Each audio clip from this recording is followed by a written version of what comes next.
Blessed greetings from One Spirit Church. Experience spiritual growth and inspiration with our weekly sermon. Amen. So, mga kapatid, to start with, so ready na po tayo makinig. Ready na. Sige. Mga kapatid, ang ituturo po sa araw na ito ay ang talinghaga tungkol sa tatlong alipin. So, ito po ay matatagpuan po, mga kapatid, sa Mateo 25:14 hanggang 30. So, babasahin po natin, mga kapatid. Ang paghahari ng Diyos ay maitutulad sa taong maglalakbay. Kaya tinawag niya ang kanyang mga tauhan at ipinagkatiwala sa kanila ang kanyang kaari-arian. Binigyan niya ng salaping ginto ang bawat isa ayon sa kanilang kakayahan. Binigyan niya ang isa ng 5,000 salaping ginto, ang isa na may 2,000 salaping ginto, at ang isa pa ay 1,000 salaping ginto. So mga kapatid, dito po sa talinghaga ng tatlong alipin, inahalin tulad po, mga kapatid, ang paghaharing Diyos, ang pagbabalik ng Panginoon sa isang taong maglalakbay. May umalis na Panginoon o yung may-ari, at definitely sa kanyang paglalakbay, matagal yun. Pero there is an assurance na babalik. Pag may naklakbay, mga kapatid, may babalik. Ganon din po ang kaharian ng Diyos. Umalis ang Panginoon sa Kristo, bumalik sa langit, at siya'y muling babalik. At mga kapatid, sinasabi sa talinghaga ng tatlong alipin na may pinagkatiwala sa kanyang mga tauhan. Ang tauhan na tinutukoy dito, mga kapatid, tayo po yan. Ang mga tao. Merong binigyan ng marami, yan ang sinasabi rito, may pinagkatiwala sila, ang Panginoon nila ng salaping ginto na ayon sa kanilang kakayahan. So mapapansin nyo, mga kapatid, hindi pare-parehas ang binigay. Napansin nyo po ba ito? Hindi pare-parehas. Bakit? Maliwanag po yung sinabi ng kasulatan.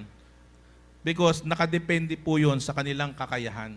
Kaya nga po, mga kapatid, kung minsan mag-iisip tayo, bakit kaya merong manager, supervisor, merong rank and file? Kasi, mga kapatid, hindi naman maaari lahat tayo manager. Di ba? Kung lahat manager, wala nang supervisor, wala na ring rank and file. Ganun din po yun, yung sa kalagayan ng tao sa mundo. Hindi naman po lahat dapat maging mayayaman. Pag mayayaman, hindi ka rin magiging mayaman kung wala naging mahirap. Di ba? Sinong magtatanim kung nasa league kasi ng, di ba, ng mahihirap. Alam mo, sa ibang bansa, ang mga farmer, mayayaman. Pero pagdating sa mga third world countries, kaawa-awa ang mga farmer. Baligtad. So, dito po sa Pilipinas, yung mga trabahong mahirap na trabaho, sa construction, farming, lalo na kung hindi na may may-ari, ikaw lang yung trabahador, may kakulangan. So, tandaan mo, mga kapatid, hindi porke sila ay dinesignate na gano'n ang kalagayan, they are less fortunate. Hindi po totoo yun. Sapagkat, kagaya ng sinabi ko kanina, ang Panginoon kasi, meron kasing hindi natin maaaraw ang kanyang karunungan. Binabalanse talaga ng Panginoon yan para makita niya how we will perform kung ano po ang kaloob na binigay sa atin. Kaya nga merong mayayamang generous, merong mayamang maramot, meron pong mahirap man siya pero napakagalante, napaka-generous. Meron din namang mahirap, ang hirap na nga niya, nagnanakaw pa siya. So, as we go along, makikita nyo po dito yung ano po ang pagtuturo sa mga yung balancing ipinakita ng Panginoon. So, ituloy po natin. So, pagkatapos nito, siya ay umalis. So, yung kanilang Panginoon. Kumilos agad ang tumanggap ng 5,000 salaping ginto at ipinangalakal yon. Kumita siya ng 5,000 salaping ginto. In other words, na-multiply niya. Gayon naman ang tumanggap ng 2,000 salaping ginto ay kumita pa ng 2,000 salaping ginto. In other words, na-double nila. Ngunit ang tumanggap ng 1,000 salaping ginto ay humukay sa lupa at itinago ang salaping ginto ng kanyang Panginoon. Next slide po. Pagkaraan ng mahabang panahon, bumalik ang Panginoon ng mga tauhang iyon at sila'y pinagulat. So ito na yung bumalik na yung umalis na Panginoon nila. Pagbalik, pag-uulat na. Yan yung, kumbaga, sa pagbabalik ng Panginoon Kristo, Judgment Day. Kikilatisin ni ng amo yung anong ginawa nila doon sa pinagkatiwala na pera. So lumapit ang tumanggap ng 5,000 salaping ginto at sinabi, Panginoon, ito po ang 5,000 salaping ginto na iniwan nyo sa akin. Heto naman po ang 5,000 salaping ginto na tinubo nito.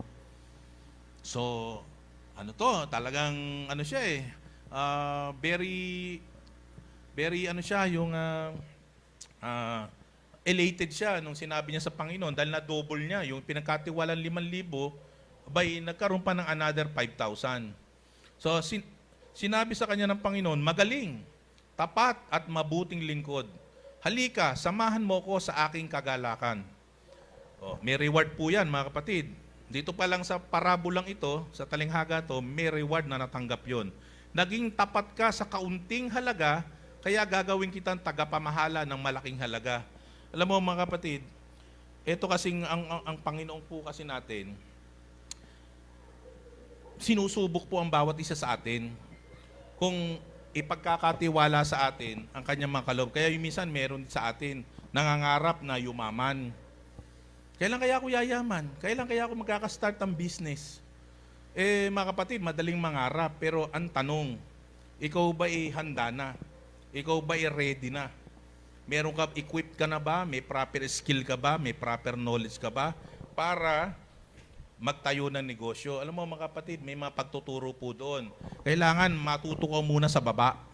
Matututunan mo muna yung pundasyon nun bago mo maisip ikaw mag-manage yun. In other words, kung ikaw ay magiging manager, dapat dumaan ka muna sa pagiging rank and file. Dahil pag ikaw, diretso manager, wala kang malang experience bilang rank and file, for sure mga kapatid, hindi mo mararamdaman ang problema sa pagiging rank and file. You will not be successful as a manager. Kailangan dumaan ka muna sa mababa bago ka aangat. Ganon din po dito sa pagtuturo. Pinagkatiwalaan ka sa maliit, so mapapagkatiwalaan ka sa malaki. Ngayon, kung pinagkatiwala ka sa malaki at wala namang at hindi ka naman pala mapagkakatiwalaan, hindi mo na payabong, edi more so kung sa maliit na bagay. In other words, doon muna tayo magsisila sa maliit at yun po i-expand po yun. Depende po yun kung paano natin ipapakita sa Panginoon na tayo po ay ready na, equipped na para maging steward po ng kanyang mga kaloob. In other words, mga kapatid, ang taong mapagkakatiwalaan sa maliit ay mapagkakatiwalaan sa malaki. So, tuloy po natin. Lumapit din ang tumanggap ng 2,000 salaping ginto at ang sabi, Panginoon, ito po ang iniwan ninyo sa aking 2,000 salaping ginto. Heto naman po ang 2,000 salaping ginto na tinubo nito. Ganon din po siya, double. Same ano po to, same response din ng Panginoon dito. Sinabi ng kanyang Panginoon, magaling, tapat at mabuting lingkod. Naging tapat ka sa kaunting halaga, kaya't pamamahalain kita sa malaking halaga. Samahan mo ako sa aking kagalakan. Yan nga po mga kapatid, inuulit ko, paano ka pagtitiwalaan sa malaki kung hindi ka mapagkakatiwalaan sa maliit? So, mga kapatid, gayon din po sa ating ginagalawan pong buhay. Gusto mong tumaas ang level ng buhay mo, pero kung sa maliit pa lang, hindi mo magawang i-cultivate, mga kapatid, o hindi ka mapagkakatiwala ng Panginoon sa maliit na ipinagkaloob sa iyo, paano kanya pagkakatiwalaan? Kaya nga mga kapatid, let us cherish po kung ano po ang mga kaloob na binibigay ng Panginoon sa atin. It doesn't matter kung maliit lang po iyon o malaki. Sapagkat truly, ibinigay po sa atin ng Panginoon Diyos yun, sapagkat meron po siyang mabigat na kadahilanan. At isa nga po sa maliwanag na dahilan po nun, depende po yun sa ating pong kakayahan. Meron pong equipping po kasi dito Tuloy po natin. Lumapit naman ang tumanggap ng 1,000 salaping ginto at sinabi, alam ko pong kayo'y mahigpit at pinipitas ninyo ang bunga ng hindi nyo itinanim at inaani ninyo ang hindi ninyo inihasik. Natakot po ako, kaya't ibinaong ko sa lupa ang inyong salaping ginto. Heto na po ang inyong salapi. So in this case, mga kapatid, hindi niya kinultivate yung kaloob na binigay sa kanya ng Panginoon. Bagkus itinago lang po niya to. Itinago. Hindi po ginamit. Dahil takot siya. Dito sa talinghaga, natakot siya sa Panginoon. Ngayon, ituloy natin. Sumagot ang kanyang Panginoon, masama at tamad na lingkod. Sakit di ba? Sakit tong sinabi sa kanya. Masama at tamad na lingkod. Alam mo palang pinipitas ko ang bunga ng hindi ko itinanim at inaani ko ang hindi ko inihasik. Bakit hindi mo na lamang inilagay sa bangko ang aking salapi? Kahit paano'y may tinubo sa ana ito. Kunin ninyo sa kanya ang 1,000 salaping ginto at ibigay sa may 10,000 salaping ginto. Sapagkat ang mayroon, take note, sapagkat ang mayroon ay bibigyan pa at magkakaroon ng sagana. Ngunit ang wala, pati ang kakaunting nasa kanya ay kukunin pa. Itapon ninyo sa kadiliman, sa labas, ang walang silbing taong yan. Dooy mananangis siya at mangangalit ang kanyang mga ipin. So, mga kapatid, gusto ba nating tayo po ay mabrand na masama at tamad na lingkod, mga kapatid? Of course not, di ba? Ayaw po natin yon, mga kapatid, na masabihan po tayong masama at tamad na lingkod. Kaya, mga kapatid, dito, sinasabi ng Panginoon dito is, bakit hindi mo na lang ibinangko at least tumubo pa? Pinapakita po dito na itong taong ito na masama at tamad, wala talaga siyang ginawa. As in nothing. Wala siyang ginawa to please the Lord. Wala talaga. As in nothing. Kaya ano ang sinabi ng Panginoon? Itapon sa labas. Hindi siya worthy. Kaya nga mga kapatid, ipinakikita lamang dito na ang Panginoon, despite the fact na hindi niya napatubo yung pinagkatiwala sa kanya, the Lord is still giving him an opportunity na makasama siya sa pagsasalita niya na sana inilagay mo lang sa bangko. Alam mo, pag nilagay sa bangko, wala ka namang gagawin dun eh. Ilalagay mo lang yun dun. At least tumubo. In other words, meron ka pa rin ginawa kahit katiting. Pero in this case, wala ho talaga. Kaya ano ang sinabi ng Panginoon? Itapon sa labas sa kadiliman. Dahil wala nga silbi. Tuloy po natin, kapatid. Ngayon, mga kapatid, ang talinghaga po niyan, mga kapatid, yan po ay may kaugnayan po, mga kapatid, sa mga ipinagkatiwala po sa ating mga talento, skill, and even resources, mga kapatid. Alam niyo po ba na kahit ikaw ay kapuspalad, maaari ka pa rin makapag-contribute, maaari ka pa rin maging parte ng kaharian ng Diyos here on earth. Yung kanyang yung kaloob na binigay sa'yo kahit kakaunti ay maaari mong makultivate. Naniniwala po kayo, mga kapatid? So, kung alam niyo po, mga kapatid, huwag po nating iisipin na, kapatid, ang tangi ko lang maitutulong ganitong halaga lang, ganyan. Alam mo, kapatid, hindi tumitingin ang Panginoon sa halaga. Ang tinitingnan ng Lord dito, yung puso natin, na meron tayong eagerness, may desire tayo, na ang kaloob na binigay ng Diyos ay gagamitin natin for His glory. Ngayon, yung mga pinagkalooban ng marami, tunay, mga kapatid, marami siyang magagawa doon sa pinagkaloob sa Kanya. At tunay na magagalak din naman ng Panginoon. Equally, sa maraming ipinagkaloob at kukunting pinagkaloob, kapag may ginampanan sila, hindi po titingin ng Panginoon sa dami ng kanilang ginawa, kundi kung paano nila chinerish, paano nila pinahalagaan yung kaloob na pinagay ng Diyos. Ito po it encompasses, hindi lang po yung mga talento, yung pag-awit, kagalingan sa pagtuturo, sa pag-anyaya, hindi lang po yun, hindi lang po sa pagiging worker, kundi it also encompasses din po yung mga resources na tinatanggap natin sa Panginoon. Naniniwala po ba tayo, mga kapatid, na ang lahat ng kaloob, ang lahat ng mga pagpapalang tinatamasa ng bawat isa sa atin ay bigay ng Panginoon? Amen po? Amen? Naniniwala din kayo, mga kapatid, na ang demonyo meron din kaloob. Meron din po siyang nagpapala din siya ng pinansyal. Naniniwala po kayo? Pero mga kapatid, may difference po iyon. Ang kaloob ng kalaban, wala pong kapayapaan po doon. Pero ang kaloob ng galing sa Panginoon, maliit man o malaki, meron pong kapayapaan. So, mga kapatid, ang talinghagang ito ay may kahalintulad na matatagpuan sa Lucas 19:12 hanggang 28 na may dagdag na importanteng pahayag sa Lucas 19:27. Parehas lang po siya na nilalaman. Meron lang, iba lang yung pagkaka-demonstrate ng apostol.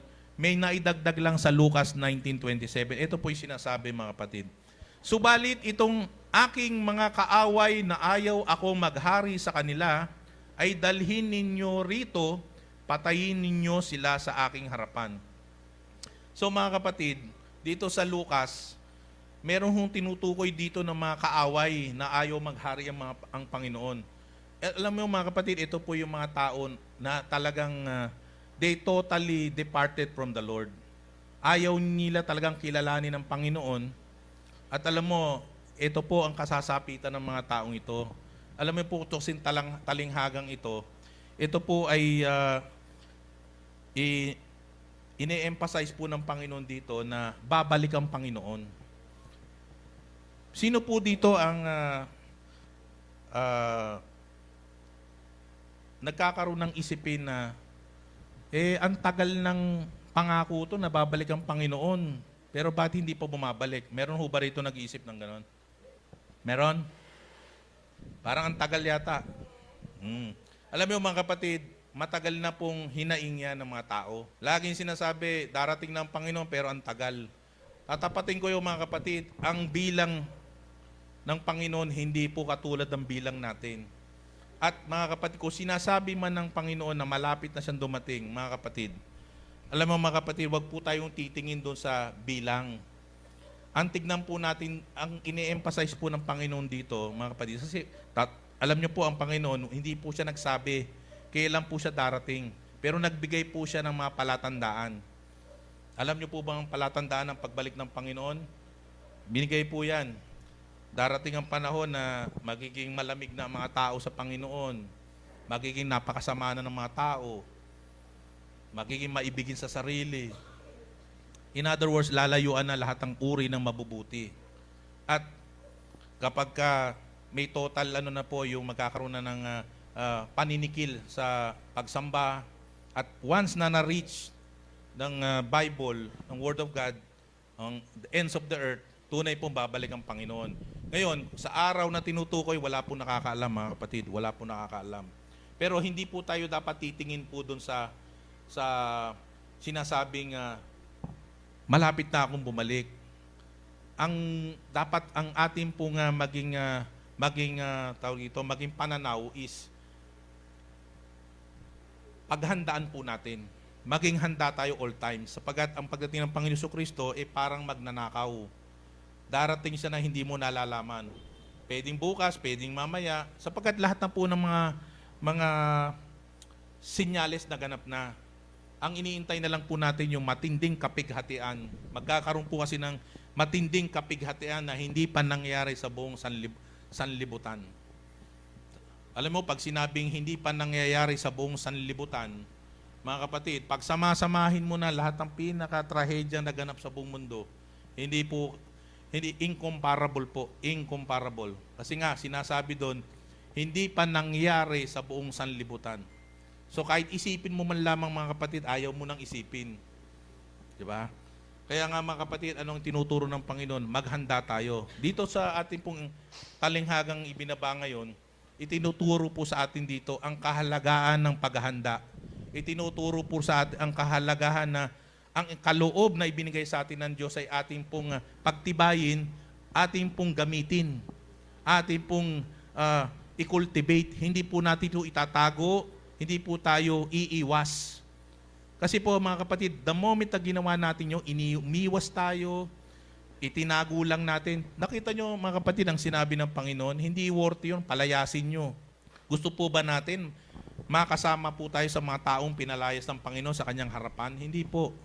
gusto natin makakontribute tayo. Gusto natin masatisfy ang Panginoon Diyos kung sa anumang kaloob, no matter how large is it, how small is it, nagampanan ko po. Ang tinitignan ng Panginoon dito kung paano natin pinahalagan ang kaloob, ang responsibility na ibinigay ng Panginoon. Alam niyo po ba mga kapatid, ito pong ginagawa po namin. Ako po, nagtuturo po. Mga kapatid po namin nandito, nagtatrabaho po, mga manggagawa po kami ng Panginoon. Ito po ang inintrust sa amin na nakaloob ng Panginoon. So, pinagtitibay po namin, ginagawa po namin, isinasabuhay po namin. Sapagkat naniniwala po kami sa talinghagang ito na ipinagkatiwala sa amin ng Panginoon to, kailangan po namin gampanan. At madatnang kami ng Panginoon na ito po ay aming na-cultivate, na-multiply po namin to, napayabong po namin ang aming kaloob. Kaya mga kapatid, sa inyo po na mga nakikinig dito, hindi man po kayo worker ng church. Pero mga kapatid, naniniwala po ako, kayo po ay may mga kanya-kanyang kaloob na ibinigay ng Diyos. Maaring kaloob sa pag-awit, kaloob sa pagpapalakas ng loob, kaloob sa pagtulong sa kapwa, kaloob sa pagpapakalat ng salita ng Diyos. Mga kapatid, huwag po tayo maging tamad. Makita mo yung dinescribe dito. May tinuturing na tamad at masama. Kasi ipinagkatiwala ko sa inyo yan, pinagkalooban ko nyon. Pero imbis na ginamit nyo, itinago nyo. Kinatatamaran nyo pa. Kita mo, ini-emphasize ito yung katamaran. Kinatamaran. Mga kapatid, hindi gusto ng Lord na tayo'y maging tamad. Gusto nga niya lagi tayo mainit. Kaya nga sabi ng Lord, mas ayaw niya nung mga lukewarm, yung mga anong tawag dito, yung maligamgam, sapagkat isusuka ng Panginoon. Kailangan mainit tayo. Alam niyo po ba, ito, katulad to si Manny Pacquiao, example ko lang po, bago siya naging sikat na boksingero, alam mo, dumaan yan sa matinding training. Dumanas din yan ng hirap. Pero anong ginawa niya? Kinultivate niya yung kanyang skill, being a pugilist. Ano nangyari? Nagbunga. World champion. Nagkaroon siya ng maraming reward, yumaman siya. Pinagyabong kasi niya eh. Yan ang talentong ibinigay sa kanya ng Panginoon. Yung lakas ng pangatawan, nagamit niya. Ngayon, mga kapatid, huwag nating ikukumpara ang sarili natin sa mga ibang kapatiran. Kasi the moment na kinumpare natin ang kaloob na binigay sa atin sa iba, diyan mo talaga makikita na merong differences. Kaya nga sabi ko kanina, merong mayaman, may mahirap, may katamtaman. Merong napakagaling talagang umawit. Meron naman, tama lang ang awit. Yung pang-backup lang. Pero hindi ibig sabihin nun na hindi ka, you are less important. Sapagkat may tinalaga sa atin ng Panginoon na mga kaloob na naaayon sa ating kakayahan. Naaayon sa kung ano nakikita ng Panginoon na meron tayo na equipping. Kasi paano mo ko gagawing manager kung ako'y mahiyain? Tama kapatid? Paano ko tatayo dito kung ako'y sobrang mahiyain? So definitely hindi pagkakalob ng Lord ang gift of preaching sa mga hindi naman talaga mahiyain talaga. Kaya nga, wag tayong sasamaan loob. Lord, yan naman kasi binigay mo yan. Tapos ako, pambackup lang. Hindi totoo yun, mga kapatid. Sapagkat tayo po, iba-iba pong parte ng katawan. Hindi po mabubuo ang katawan kung wala pong kamay, walang daliri. Pagpalagay lang natin, ikaw, ulo ka.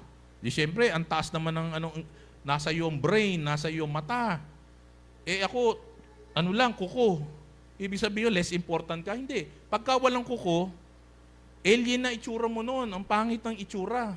So, pag pinagsama-sama po yan, lahat ng parte ng katawan, nagiging buo po siya. Kaya, wag po tayong, mga kapatid, maging complacent po sa mga kaloob sa atin. Tuloy po natin, kapatid.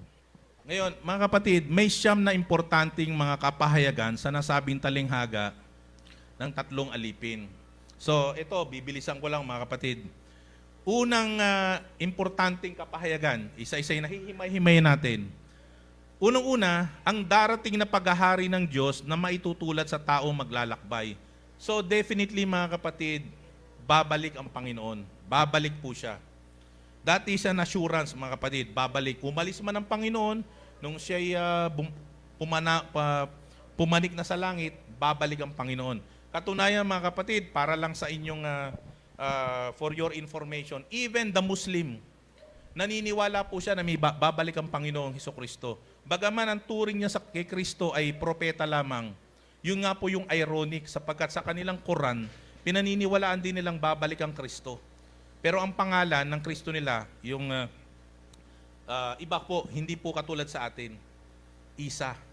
Ang pangalan po kasi ng Panginoon Kristo sa mga Muslim, Isa. At umaasa rin sila ng mga bilyong-bilyong mga Muslim na merong babalik si Isa.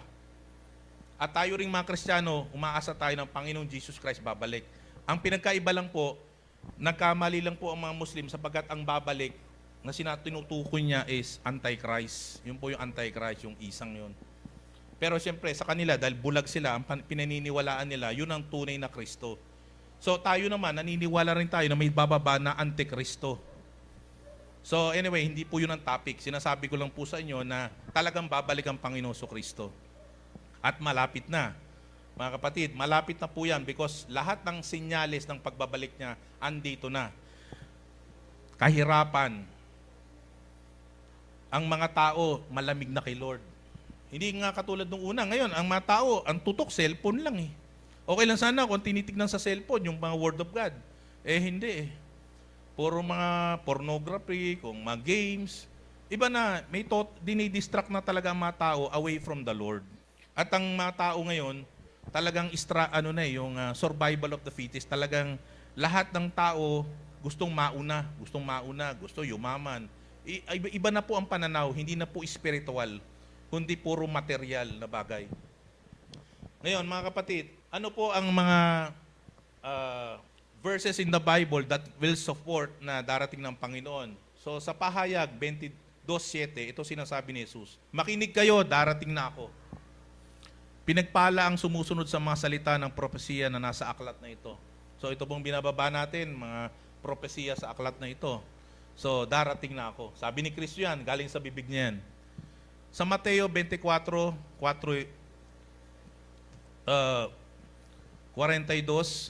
kaya't maging handa kayo dahil hindi ninyo alam kung kailan darating ang inyong Panginoon. Wala nakakaalam mga kapatid.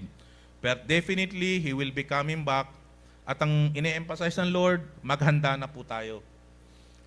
At sa Pahayag 3:11, darating ako sa lalong madaling panahon. So darating talaga ang Lord. Kaya't ingatan mo kung ano ang nasa iyo upang hindi maagaw ni naman ang iyong gantimpala. Kasi alam mo mga kapatid, ang kaaway gagawa ng kaparaanan niyan para agawin yung reward na nakalana para sa atin. Kaya nga po, ini-encourage ang mga kapatiran na makinig ng salita ng Diyos, umattend sa mga worship service, umattend sa mga fellowship, at sa mga meetings. Alam niyo kung bakit? At mas maganda nga, magkaroon ka ng parte sa church. Meron kang ministry. Bakit? Kasi lalo kang lalakas. Sapagkat lagi kang mong kausap ang kapatiran. Alam mo ba bakit gusto ng Lord na may fellowship? Kasi magpapalakasan tayo. Kung may nanghihina, palalakasin. Kung meron mga nang dududa, may magpapayo.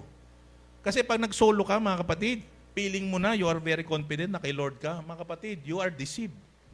Hindi ganun katanga si Satanas.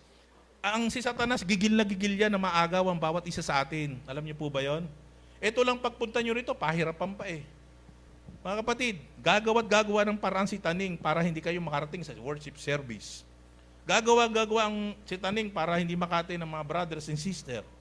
Tetemping ka ng mga kung ano-anong bagay, mga distraction, mga kung ano-anong commitments, maraming gawain ng kaaway. Kaya nga mga kapatid, itong kapanahon to, lalo po tayong dapat magtumibay. Okay lang mga kapatid kung talagang matibay ka na, sapagkat kahit ano pang unos ang dumating, hindi ka mabubuwag. Pero mga kapatid, hindi po lahat ng kapatiran, ganun katitibay yung pananampalataya. Trust me mga kapatid, sinabi po talaga yan. In fact, ang magiging matindi mo ang kalaban dito mga kapatid, yung sa loob ng tahanan mo. Bakit? Doon magsisimula yan. Kaya nga sabi ng Panginoon, hindi ako sa pagparito niya, ang ang mag-ina, mag-aaway-away. Bakit? Kasi may kukontra eh.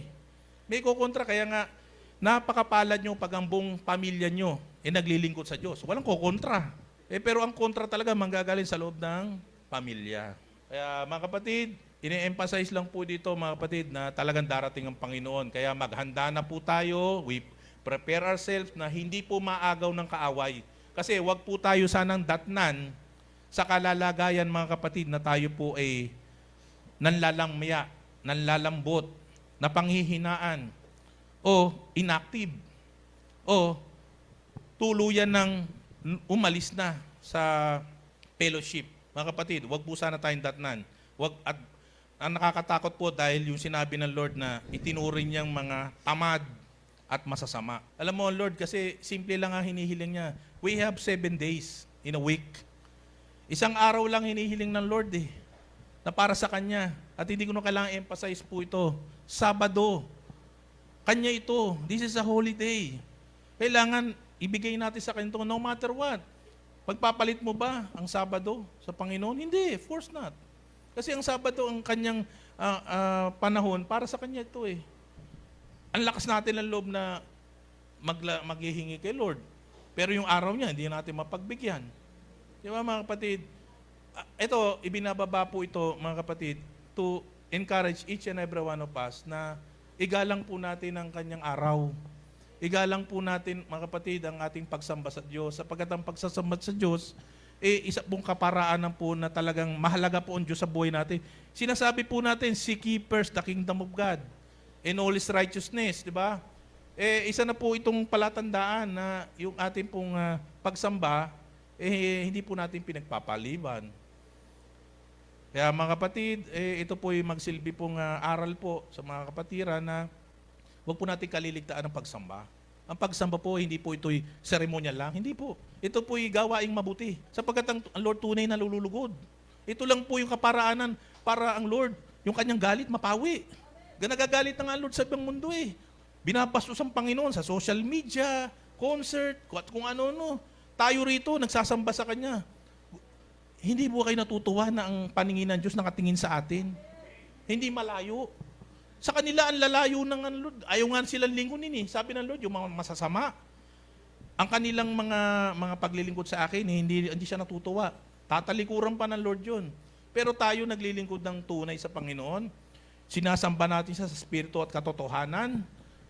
Nakatingin ng Lord sa atin, pinapatnubayan tayo. It doesn't matter mga kapatid kung tayo hindi marami. Sapagkat kahit nung unang panahon, si Noe at ang kanyang pamilya ang naligtas lamang. Lahat nilipol. Nung panahon ni Lot, ang pamilya lang niya niligtas, lahat nilipol. Sa panahon ngayon mga kapatid, hindi ako magtataka kung ililigtas lang ng Panginoon yung mga tunay na anak ng Diyos na sinasabi nga na lahat ng kumilala sa Panginoon Kristo, ituturing niyang mga anak. So, yun po yung ililigtas niya. Ang tanong lang, anak ka na nga ng Diyos, bakit para nagpapabaya ka sa iyong mga ministry? Nagpapabaya ka sa paglilingkod. Kaya mga kapatid, pahalagaan po natin ang pagsamba. Tuloy po, kapatid. Next slide.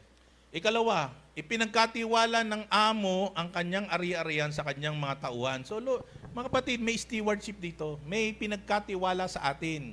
Kagaya sinasabi ko kanina, may talino, may skill, may resources na pinagkaloob ng Panginoon sa bawat isa sa atin.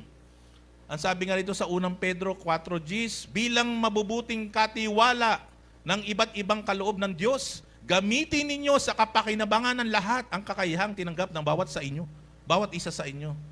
Kailangan maging kapaki-pakinabang po yung pinagkaloob sa atin ng Panginoon. Kung pinagkalooban ka ng gandang umawit ka sa Diyos.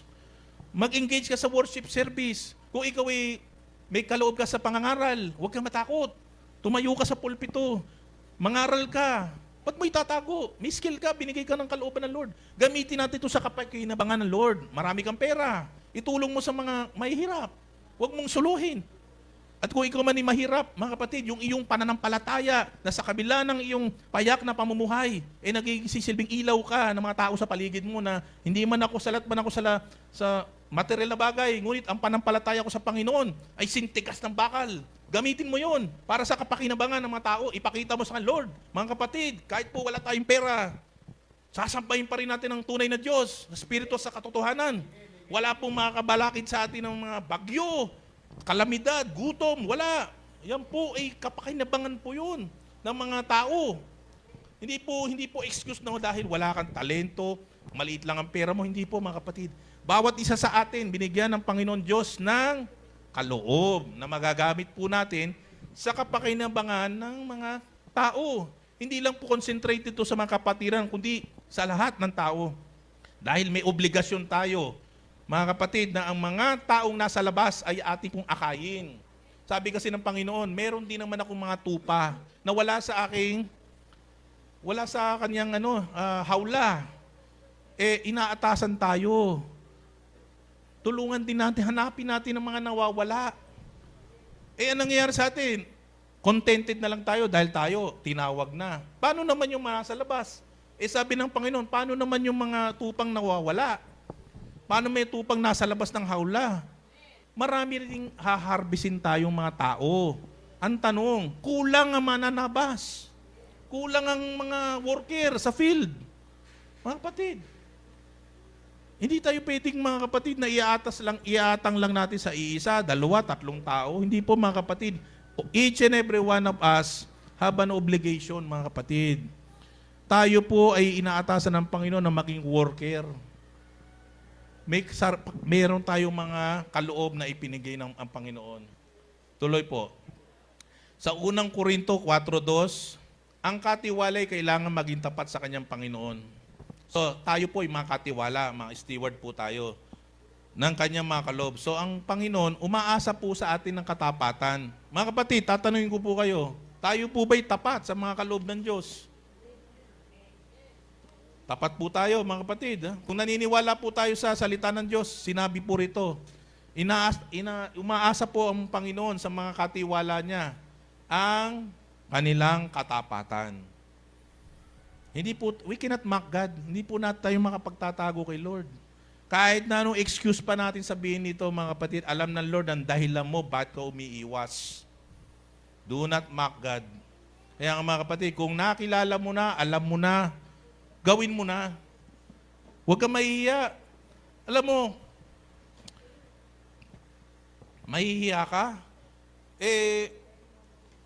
paano ko ikahiya ka ng Panginoon? Alam mo sabi ng Panginoon, ang magkahiya sa akin, ikakahiya ko rin sa lahat. Tayo ba kinakahiya natin ng Panginoon? Ha? Hindi po, di ba?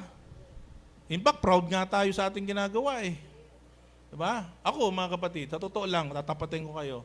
Napakahirap para sa akin, mga kapatid, ang tumayo. Sapagkat, sino man ang maniniwala ng isang abogado, tapos tatayo ka sa pulpito. Ang sama-sama ng impresyon ng mga tao sa abogado. Diba? Sabi ng abogado, mga sinungaling yan eh. Ang mga utama, ang mga puti, itimin puputi. Napakahirap, di ba? Pero bakit? Bakit ako nananatili dito, mga kapatid? Sapagkat yan po ang inatang sa akin na responsibilidad ng Lord to preach the gospel. So, bagaman makarinig man ako, may magsabi sa akin ako, ang bobola lang yan. Yung si attorney, magaling lang magsalita yan kasi ganyan-ganyan. Alam mo, bahalaan siya kung anong sabihin nila. Basta ako ginampanan ko ang tagubili ni Lord. Katunayan, mga kapatid, ginagampanan nga sa church namin eh. Hindi po namin kinakalakal ang salita ng Diyos. Wala po kaming bayad. Tatapatin ko po, hindi po kami kabagay sa ibang church. Nagtatabaan sila sa pera ng simbahan. Hindi po. Wala po kaming tatanggapin po rito. Ginagawa po namin to dahil mahal namin si Lord. Yun lang po yun. Hindi po ito pagyayabang, mga kapatid. Sinasabi lang po namin kasi baka maisip nyo po, kaya naman sila ginagawa, may agenda, may motibo. Hindi po, mga kapatid. Ang tangi lang po naming dahilan kaya namin ginagawa sapagkat una-una, mahal namin ang Diyos. Gusto namin sundin ang kalooban ni Lord. Pangatlo, mga kapatid, gusto po namin, kayo rin po, makaranas din po ng aming naranasan ang pagpapalaya ng Panginoon. Alam niyo po ba'y mapalaya ka sa bondage, sa stronghold ng mundong ito? Panalo na ako. Ako nakalaya. Alam mo ba, dati ako, grabe ang bisyo ko. Grabe ang katarantaduhan ko. Grabe ang, alam niyo po ba, na-engage pa ako sa occultismo, sa witchcraft. Napalaya ako ng Panginoon. Nung nakalaya ako sa Panginoon, panalo na ako. Bakit? Wala nang hold sa akin ng kaaway. Kaya ko nang manalangin kay Lord na kaya kong tumingin sa langit. Dati hindi ako makatingin eh. Ganyan lang ako. Salamat po Lord. Thank you Lord. Ganun lang ako. Bakit? Hindi ako makatingin sa langit. Sa laki ng atraso ko.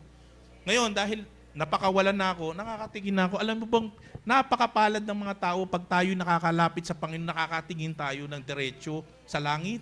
Lord, salamat po, Lord. Lord, salamat po. Bakit? Panalo ka na. Magkaroon man ng kapighatian dito, magkaroon man ng tagutom sa mundong ito. Hindi ako mangangamba. May Diyos na tutulong sa akin. Hindi ako pababayaan ng Diyos. Kaya nga sinasabi ni Nanay sa Psalm 91, 1,000 man ang patay sa harapan ko. Hindi ako mabubuwal. Hindi ako matatakot. Sapagkat may Diyos ako eh. Yun po ang kahalagaan po mga kapatid ng ating gawain. Tuloy po natin. At sa Genesis 1:28, at sila'y pinagpala niya, sinabi niya, magpakarami kayo at punuin ninyo ang mga anak ang buong daigdig. At kayo ay mamahala nito. Ginigyan po tayo ng stewardship na mamahala sa mundong ito. Bibigyan ko kayo ng kapangyarihan sa mga isda, sa tubig, sa mga ibon, sa impapawid at sa lahat ng mga hayop na sa ibabaw ng lupa. Ang tinutukoy lang po ito, yung ating pong dominion over the earth. Yung stewardship na binigay sa atin ng pinagkatiwala sa mundong ating ginagalawan. Pero anong ginagawa ng mga tao? Mga kapatid, hindi ko na po kailangan ipaliwanag. Kita niyo yung ginagawa ng mga tao, nakatampalasan ang ginagawa sa mundong ito. Kaya nga mga kapatid, ang Lord talaga is nagagalit na talaga. Kaya mga kapatid, ito ini-emphasize na ni Lord. Binigyan ko kayo ng stewardship, pinagkatiwalaan ko kayo ng mga kalooban. Anong ginagagawa ninyo? Anong ginagawa ninyo? Di ba mga kapatid? Binigyan tayo ng, kaya alam mo nagkakagulo mundo. Kaya tayo takot mamatay, takot sa sakit. May mga kinakatakutan tayo. Bakit tayo? Hindi mo dapat maranasan yun. Sapagkat ang liwanag na sinabi nito, meron tayong pamamahala sa mundong ito. Pero bakit ka takot? Bakit ka nangihina? Kasi pinayagan mo ang demonyo na makapasok sa buhay mo. Paano nakapasok? Lumalayo ka sa Panginoon eh. Hindi mo ginagampanan ng kanyang kalooban. Wala kang ginagawa. Mas ginusto mo pa yung galawang mundo kaysa nagdidikit ka sa Panginoon. Alam mo bakit ine-emphasize yung talentong ito, itong talinghagang ito? Para po tayo mga kapatid, kumapit tayo sa Panginoon. In other words, dapat ang maging mindset natin, nasa ano na po tayo, nasa gitna tayo ng laot at merong isang salbabida at tayo po ay nakahawak sa salbabida na talagang dun lang tayo nakaasa na hindi tayo mamamatay sapagkat may salbabida. At yung mga ibang tao, wala na, nagpakalayo sa salbabida, naghahanap ng kanilang mahahawakan. Ngayon, tayo po bilang isang katawan, iisa lang po yung ating pangahawakan. Sino po yun? Si Kristo. Yung kalooban lang niya, doon lang tayo nakaangkla. Huwag na tayong tingin pa sa iba. Huwag na tayong tingin pa sa, alam mo, huwag na dapat tayo nag-aalala sa mga alalahanin ng buhay. Hindi na dapat tayo mapako sa mga material na bagay. Huwag tayo masyadong umasok sa magkaroon ng maraming pera. Alam mo, ang Lord, kahit hindi mo hilingin sa Kanya ang kayamanan, ipagkakaloob niya kung kalooban niya. Ganun ang Lord. Baka masya kayo sa kayang ipagkaloob ng Panginoon sa inyo. Marami ng instances ng Lord, hindi mo nga hiningi, ibinigay. Bakit? Ang Lord alam ng bawat isa, alam niya ang pangangailangan ng bawat isa. Alam niya kung anong makakabuti sa bawat isa. Kung nakita ng Lord sa iyo, deserving ka maging milyonaryo, gagawin ng Lord yon. Bakit? Alam niya na pagka ginawa kang milyonaryo, kaya mong pangalagaan yung stewardship na yan at kaya mong maging kapaki-pakinabang yan. At kung hindi ka man pinagkalooban ng kayamanan, ibig sabihin nun, may dahilan na mabigat ang Lord. Baka pagka yumaman ka, lalo kang lumayo sa akin. In fact, minsan yung kahirapan pa nga, pagpapala pa eh. Bakit? Pagka ikaw yung namumblema sa pera, lagi ka nakapanalangin. Araw-araw ka na lang gabi pa lang, Lord. Wala akong kakainin bukas, Lord. Lord, sana po, Lord, meron po kitain kami bukas, Lord. We pray in the mighty name of Jesus, Lord. Pakainin niyo po kami bukas. Alam mo, ano yun eh, lalo ka napapalapit pa sa Diyos eh. O kaya minsan merong mga nangyayari, nakulong. Paano nakulong yun? Alam mo, may pagtuturo doon. Kasi nung nakulong siya, lalo siya lumapit kay Lord. Kaya nung nakalaya siya, Hindi na muli akong di mananalangin. Huwag po natin mga kapatid, intayin na tayo paluin. Alam mo, ang Lord nang re-rebuke yan. Pero ang rebuke ng Lord, hindi po ano po yan, pagmamahal po yan, na parang isang tatay. Pag nakikita na ng Panginoon na nalalayo tayo sa Kanya, papaluin ka ng konti niyan. Pero alam mo, hindi magbibigay ang Lord ng testing sa iyo na hindi mo kaya. Kaya lahat. Walang ibibigay sa iyo ang Lord na testing na hindi mo kaya. Alam niya ang kakayahan ng bawat isa sa atin. Ang sa Kanya lang, kapatid, baka lumalayo ka na. Baka nakakaligtaan mo na yung mga commitment mo. At lalo na ito mga kapatid, lalo na kung nangako ka kay Lord. Nangako ka. Sabi ng sa Bible, pag nangako ka, tuparin mo. Kasi kung minsan, 10 years ago, nangako ka kay Lord. Through the years, nakaligtaan mo na, tinatamad na ako. Mga kapatid, ito yung isang paalala lang. Kung meron kang pangako sa Panginoon, nagawang ka niya ng milagro, at sa sobrang tuwa mo, nangako ka kay Lord, tanda mo, ito na po yung pagbababa. Alalahanin yung mga pangako nyo sa Panginoon. Ito na po yun. Tuloy po natin. Next slide, kapatid. Binigyan ang mga tauhan ng salaping ginto ayon sa kanyang kakayahan. So, self-explanatory mga kapatid. Yung pong mga kaloob na binibigay, depende po sa kakayahan. Depende po. So, kanina po, ilang beses ko na po naituro yan, hindi lahat ng mga tao may equipping, meron po siyang kapasidad na mag-handle po ng napakalaking pera. I'll give you an example. Ito po, napanood ko sa YouTube ito. Nanalo sa loterya. Although hindi naman kaloob ng Diyos, loterya yan. Example lang naman ito. Ano nangyari doon? Dahil dati siyang mahirap, nanalo sa loterya, wala pang 7 araw ubos.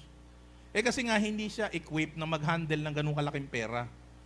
I'm just saying na hindi, ang mga kaloob na binibigyan ng Lord, depende po sa kakayahan ng bawat isa.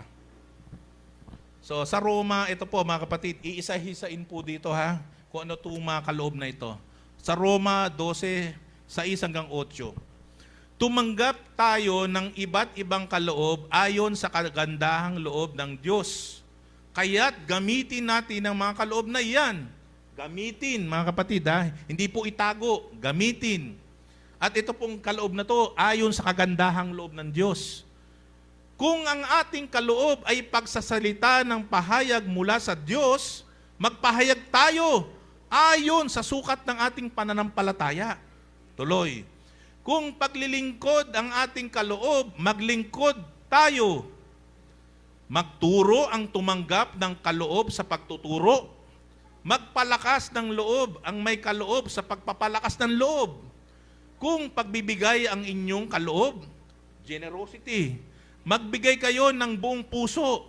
Kung pamumuno man, leadership, mamuno kayo ng buong sikap. Kung pagkakawang gawa ang inyong kaloob, gawin ninyo iyon ng buong galak. Amen. Diba?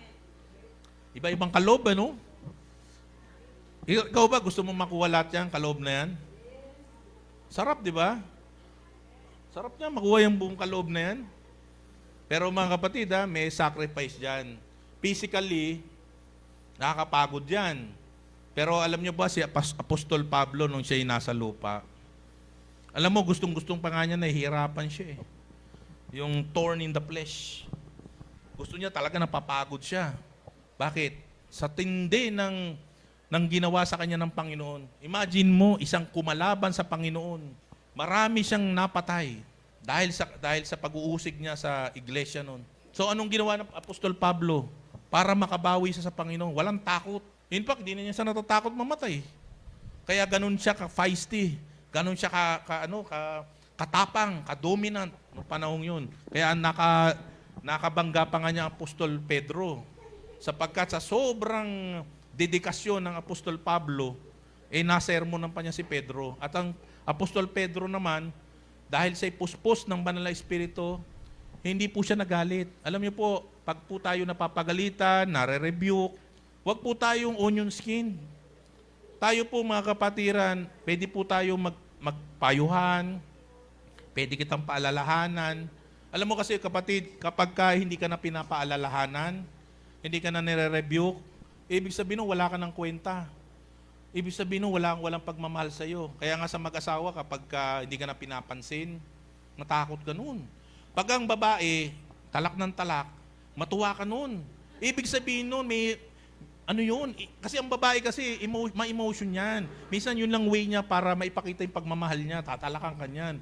Kaya sa mga lalaki dito, pag tinatalakan ka, huwag kang magagalit. Kasi ang ibig sabihin nun, mahal ka ng asawa mo. Kasi pagka hindi ka tinatalakan, nananahimik, matakot ka ron. Ibig sabihin nun, may ginagawa na yun. O wala na talagang pagmamahal sa'yo. Yun lang yun mga kapatid. Kaya ang rebuke, admonishment, yung admonishing, mga kapatid, kahit sa kapatirang ito, wag po tayo magagalit. Ako po mga kapatid, ako po pagalitan, may magsabi sa'yo, kapatid, may nakita akong gano'n. Tatanggapin ko po yun ng maluwag sa puso ko. Bakit? Hindi mo kasi makikita yung mga mali mong gawa, kundi ibang tao magsasabi sa'yo nun eh. Maaring kinukunbi ka na ni Lord, pero denial ka pa eh. Kaya kailangan gagamit na si Lord ng instrumento para sabihin sa mukha mo. At yun, dapat ang ating panindigan, matuwa tayo. Sapagkat tinutuwid tayo ng Panginoon. Dahil pag hindi na tayo tinutuwid ng Panginoon, isabihin, nilayuan ka na ng Lord. Kapag ka ikaw ay tinutuwid ng Lord, ibig sabihin, mahal ka ng Lord. Ayaw niyang tuluyan ka mawala. So, next slide, kapatid.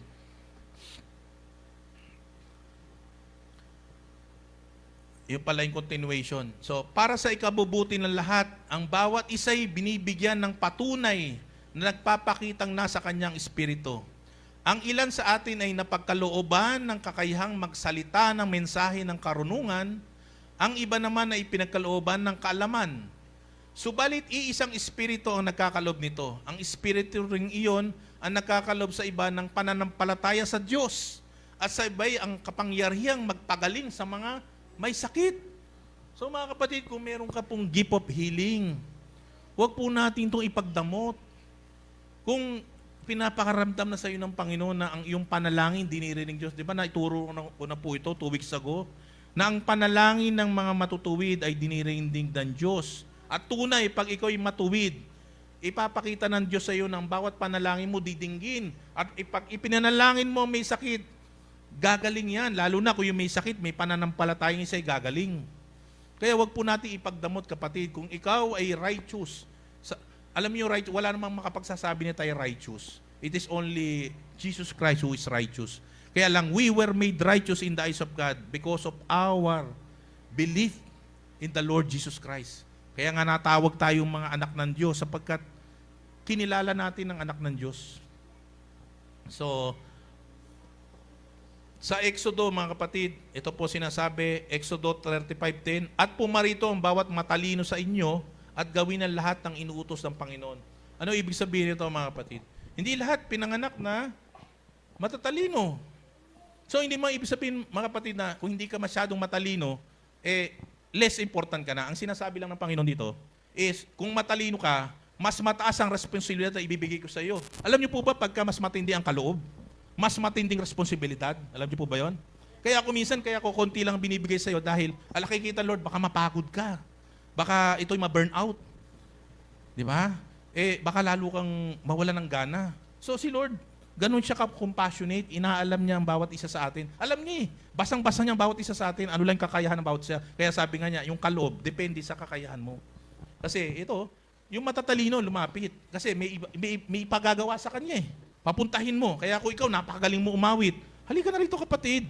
Huwag ka nang nagtago pa.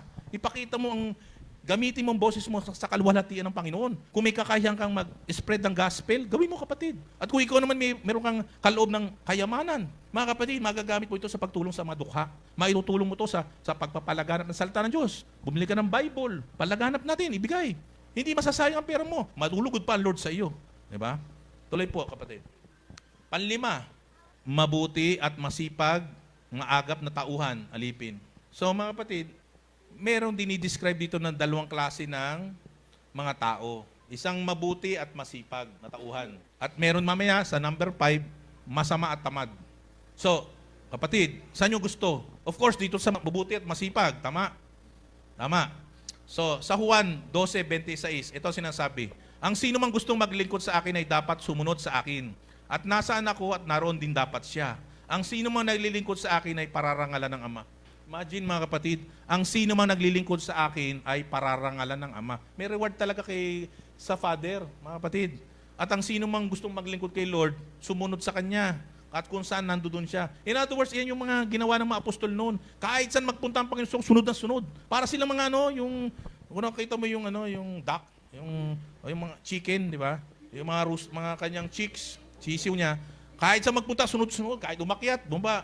Dapat, mga kapatid, ganun ang ating panuntunan sa buhay. Sunod tayo ng sunod kay Kristo. Para tayong mga chicks, yung mahabol sa chicken. Dahil anong sabi ng Lord? Pararangalan niya lahat ng naglilingkod kay Lord. Kaya yung ginagawa ni Sister Carmela at ang ibang mga worker. Mga kapatid, hindi po yan walang saysay. Liwanag po. Lahat na naglilingkod ay pararangalan ng Ama. Sa Colosas 3:12.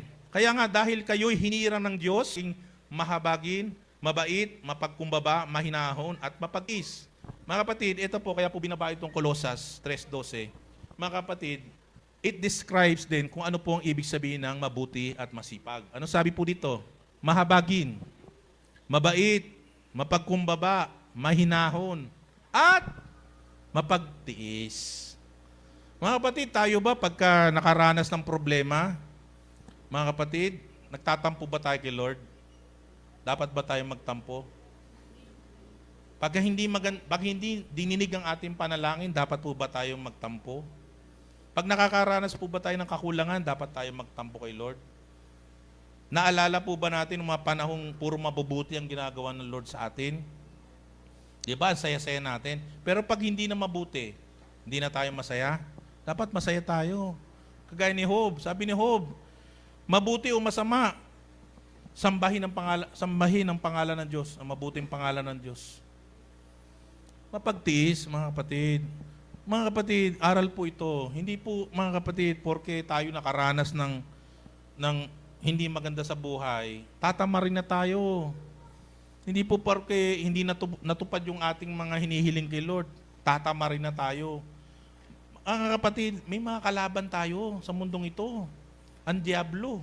At gigil na busitin ng bawat isa sa atin. Kaya mga kapatid, ang binababa ng Lord is dapat lalo tayong maging matatag. Magtumibay sa pananampalataya. Alam nyo, ang mga pag-uusig, pagtitiis, hindi naman yan matagal eh. Pag nakita ng Lord na nasaksihan niya sa puso mo na sa kabila ng mga testing na yan, sa kabila ng mga kahirapan na yan, matibay ka sa Kanya, dodoble ng Lord ang kaligayahan mo, kagaya ng ginawa kay Job. Dodoblehin yan. Kaya mga kapatid, huwag po tayo magtatampo sa Diyos. Walang maririnig sa bibig natin na nagalit tayo sa Diyos. Bagkus, hindi man maganda, glory be the name of God.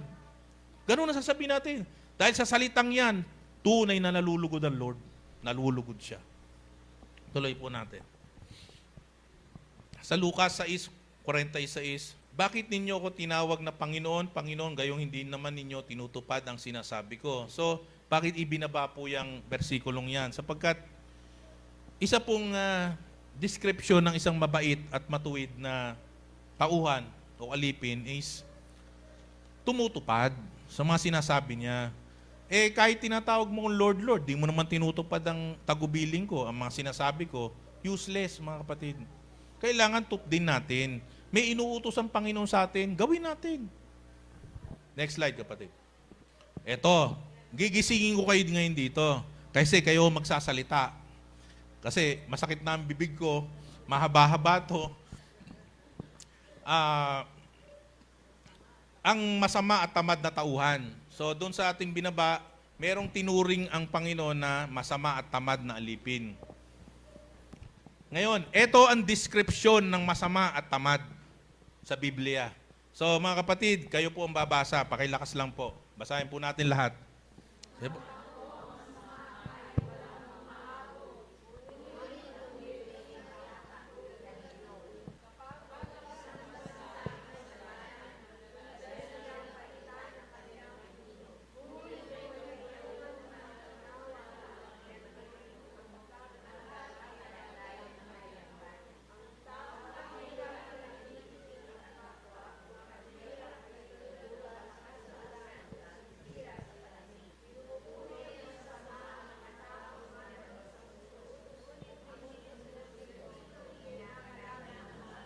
next slide.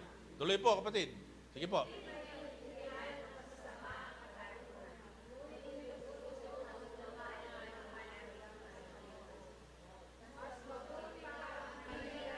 Buhay ng matuwid kaysa namumuhay sa kasalanan. Ang matalinong anak ay sumusunod sa mga kautusan, ngunit ang anak na bumabarkada sa mga pasaway, mga magulang ang pinapahiya.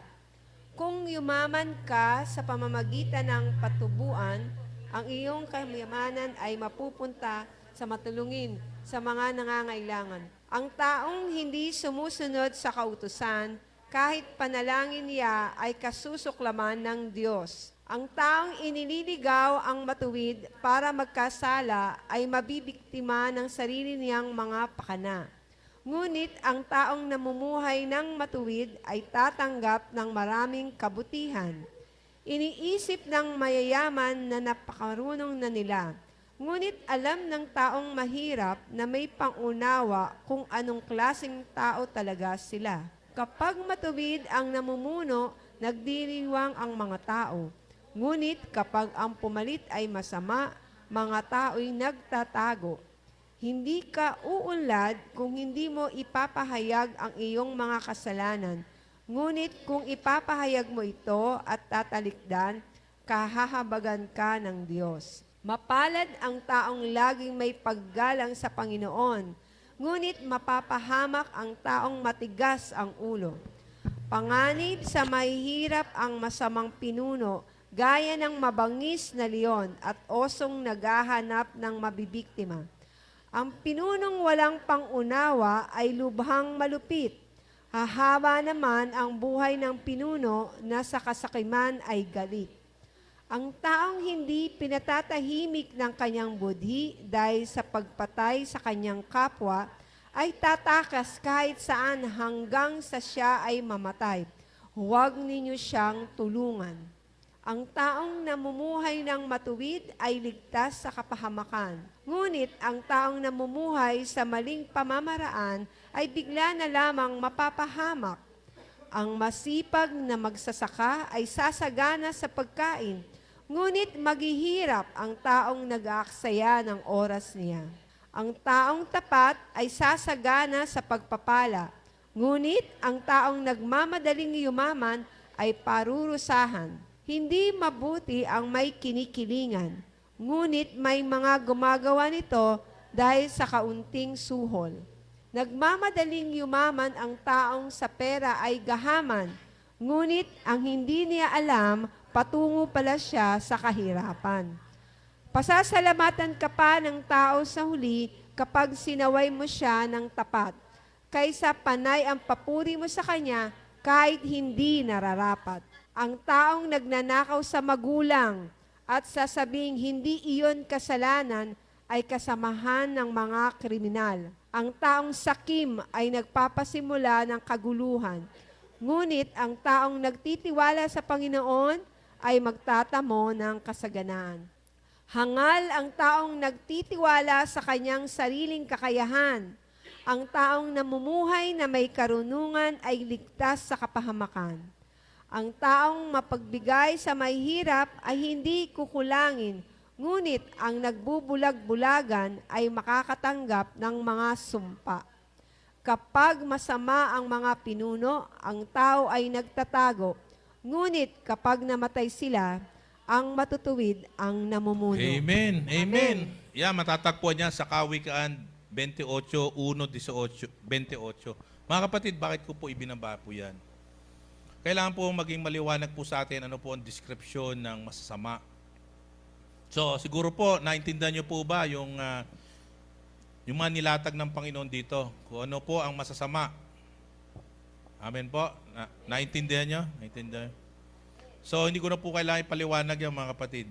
Gusto ko lang pong, ito po paalaala lang po ito. Opo, kasi po, kung hindi po tayo para mag-condemn ng tao. Wala po, ayaw po ng Lord na mag-condemn because otherwise, baka ma-condemn din po ako ayon sa sukat na ibinigay ko. Kaya nga po, ibinaba na lang po itong word na ito para kung tayo po rumerema sa atin ito, ito na po yung panahon, mga kapatid, na tayo humingi ng tawad sa Panginoon. At para hindi po tayo maisama sa description ng masama at tamad. Next slide po, kapatid. Pang-anim, mga kapatid, na importanteng kapahayagan do sa talinghaga ng tatlong alipin. Babawiin sa masama at tamad na tauhan o alipin ang maliit na nasa kanya at ibibigay sa mabuti at masipag, maagap na tauhan. Mga kapatid, sa unang tingin, grabe naman. Babawiin pa yung maliit na nga nakuha niya, kinuha pa. Alam mo mga kapatid, yung nga sinasabi dito na hindi excuse po rito mga kapatid, dahil maliit ang kaloob na binigay sa'yo ng Diyos ay wala ka nang gagawin. At magiging inutil ka at walang silbi, kagaya ng dinescribe sa Biblia. So mga kapatid, kapag gano'n na naging panuntunan mo sa buhay, itinago mo, naging walang silbi ka sa kaharian ng Diyos, paano, dito pa lang sa lupa, mga kapatid, paano ka makakapasok sa kaharian ng Diyos? Kung dito pa lang sa mundong ito, kinatatamaran mo na. Sa langit, walang tamad, mga kapatid. Hindi ko po alam, basta ang sinabi lang description sa Bible, wala nang hirap, wala nang dusa, wala nang kamatayan sa paraiso, sa bagong Jerusalem. Pero mga kapatid, kahit hindi po nabanggit doon yung walang tamad, ilang beses mo binabanggit ng Lord, ayaw niya ng tamad. So dito pa lang mga kapatid, kung tamad ka, paano ka papapasukin sa katunayan mga kapatid? Ang nakaalala ko nga doon isa sa isang description ng mga hindi makakapasok sa kaharian ng Diyos, mga duwag. Alam mo yung duwag? Duwag sa, alam mo kasi yung duwag na yan, maraming coverage yan Duwag ka na ipahayag ang salita ng Diyos. Duwag ka na gamitin mo ang talento mo for the glory of God. So, alam mo, halos pinsan niya ng tamad Bakit? Kaya hindi mo magawa yung pinagagawa ni Lord kasi naduduwag ka o dahil tinatamad ka. In other words, mga kapatid, hindi man eksakto sinabing kasama yung tamad pero parang pinsan ng tamad yun, ng duwag yun Sige, tuloy po natin. Sabi po rito sa 1 Korinto 6:9 hanggang 11. Hindi ba ninyo alam na ang mga makasalanan ay walang bahagi sa kaharian ng Diyos? Huwag ninyong dayain ang inyong sarili. Ang mga nakikiapid, sumasamba sa Diyos-Diyosan, nangangalunya, nakikipagtalik sa kapwa lalaki o kapwa babae, nagnanakaw, sakim, naglalasing, nanlalait ng kapwa o nandaraya, ay walang bahagi sa kaharian ng Diyos.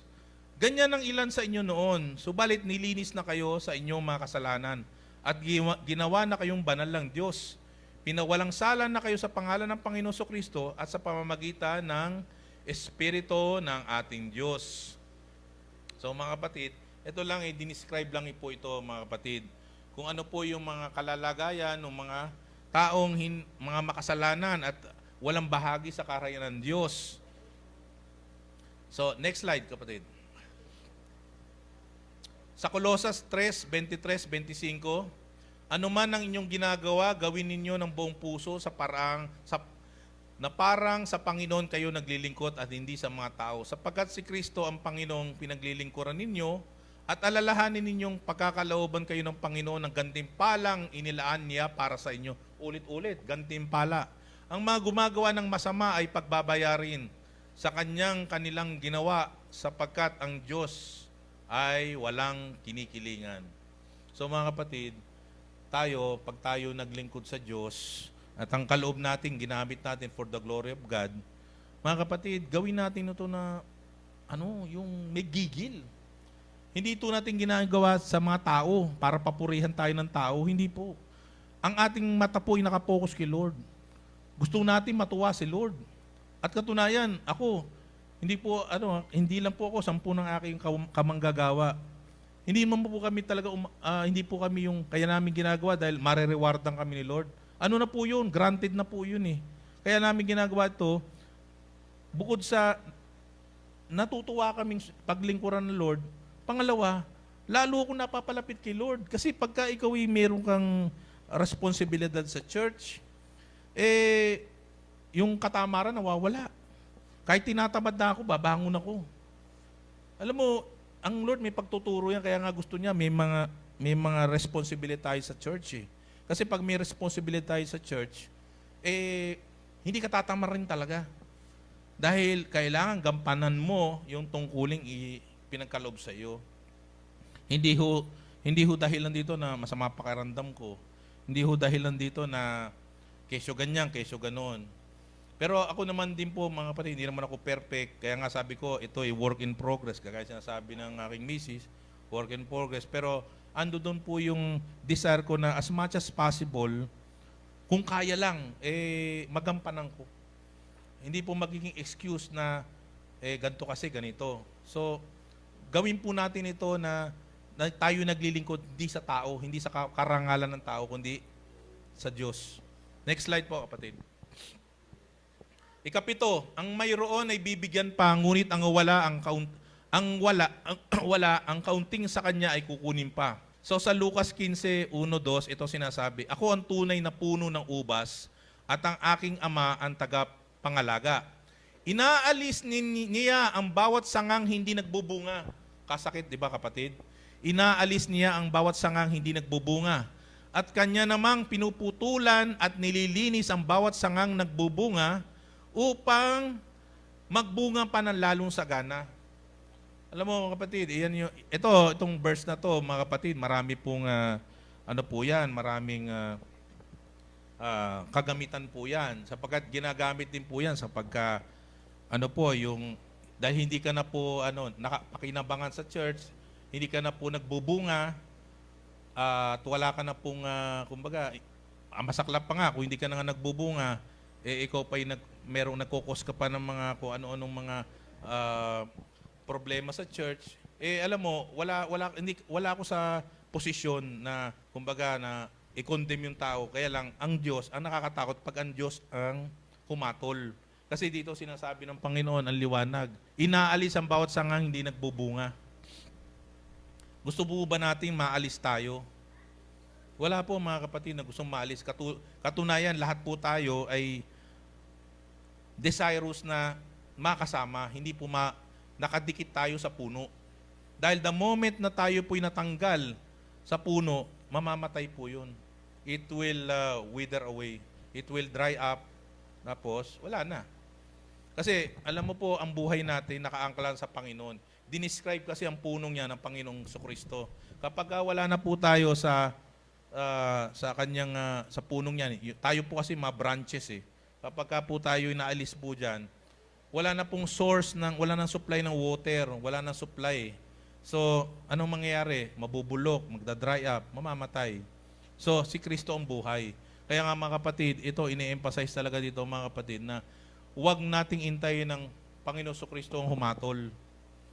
At alam mo, ang Panginoon very patient yan. He is very patient with us. Pero pagka nagsawa ang Panginoon, dahil ang ating mindset is nasa kalalagayang hindi nagbubunga, huwag po nating mga kapatid naisin na maganap po sa atin ang binabanggit sa Lucas 15:1-2 na inaalis ang bawat sangang hindi nagbubunga.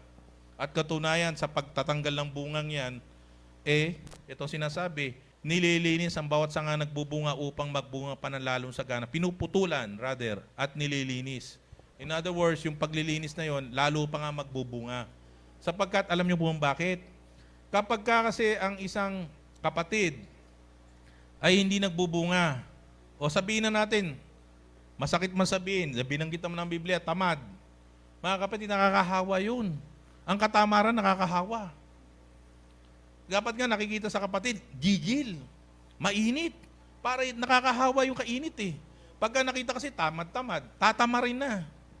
Kaya mga kapatid, magsilbi pong aral po ito. Ito po'y wake-up call ng Lord na wag na po tayo maging tamad. Wag po nating intayin na tayo alisin ng Panginoon. Tanggalin, putulin. Tuloy po kapatid. Next slide.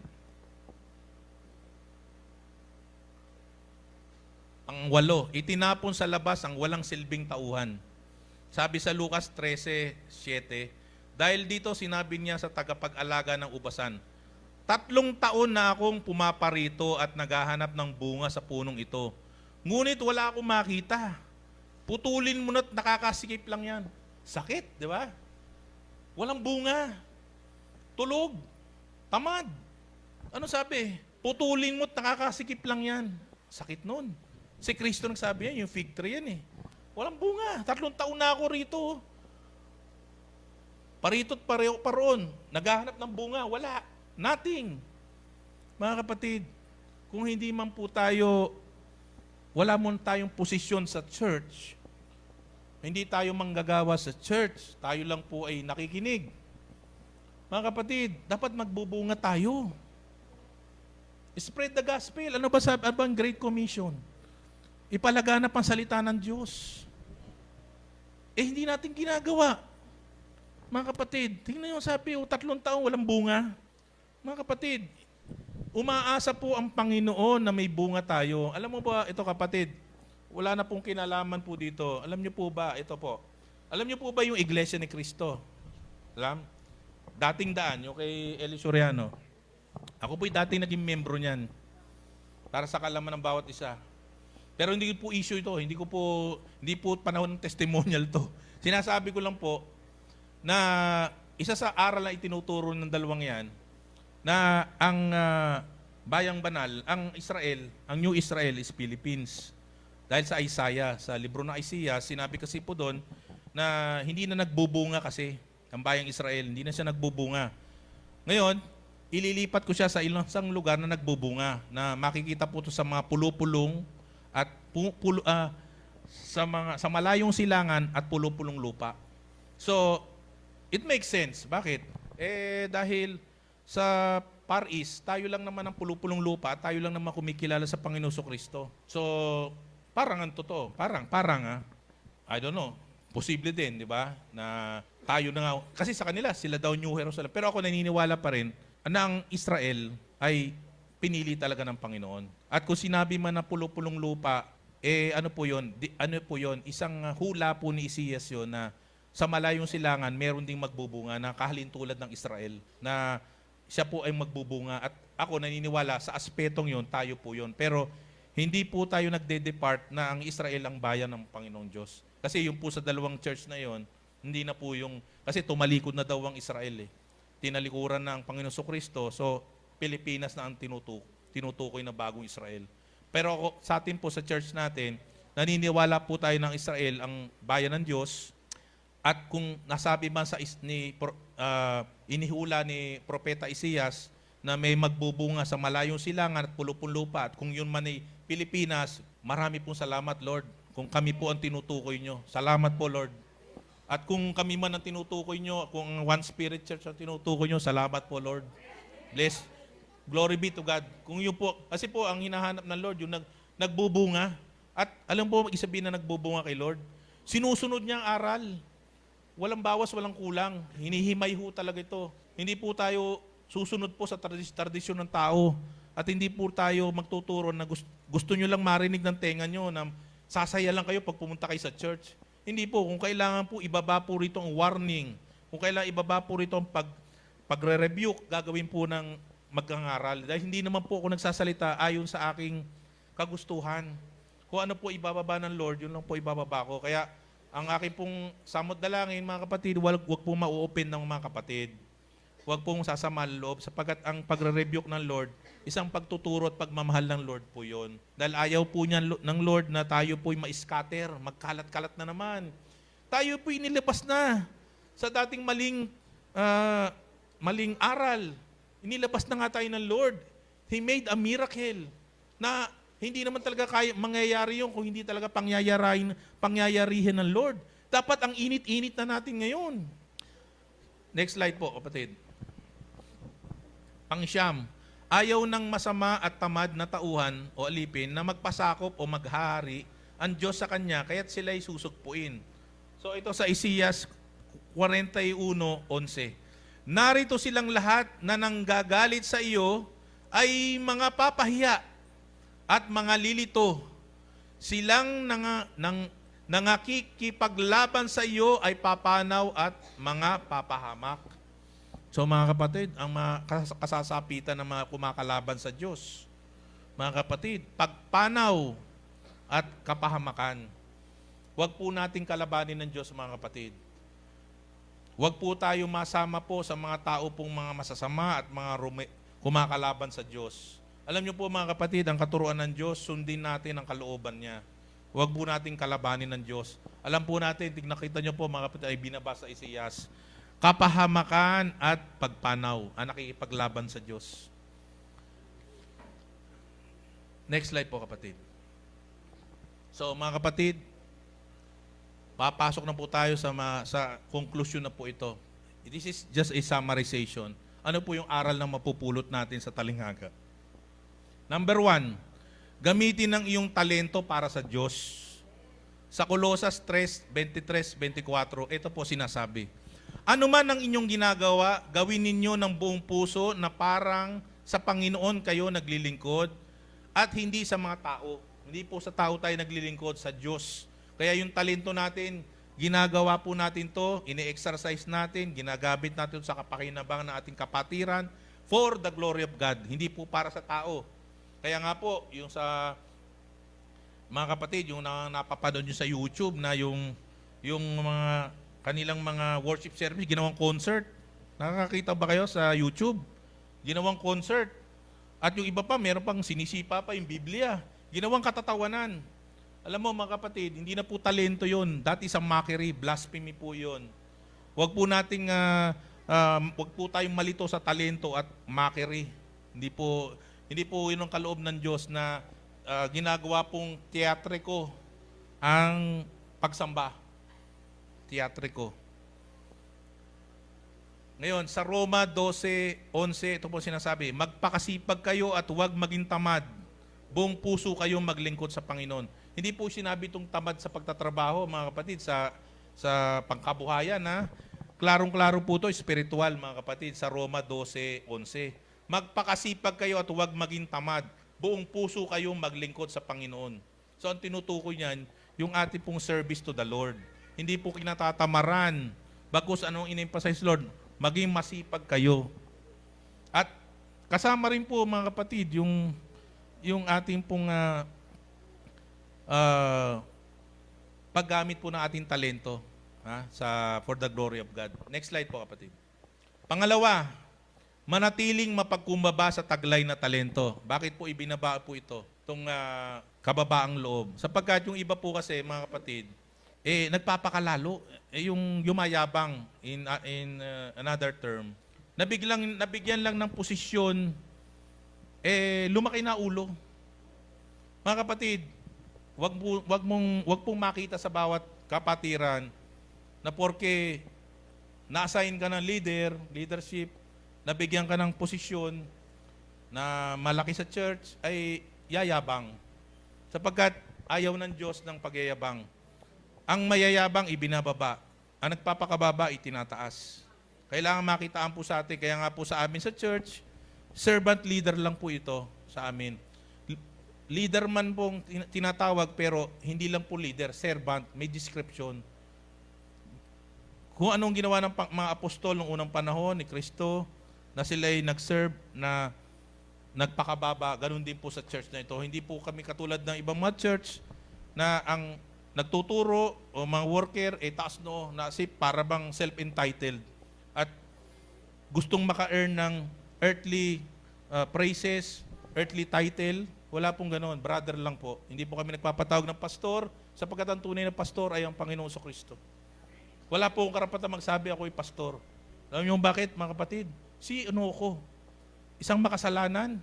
Anong kakayahan ko para pastorin ko? Si Kristo lang ang may kakayahan noon. Ang magagawa ko lang, gampanin ko lang ang tagubili niya na ituro mo, gabayan mo sila.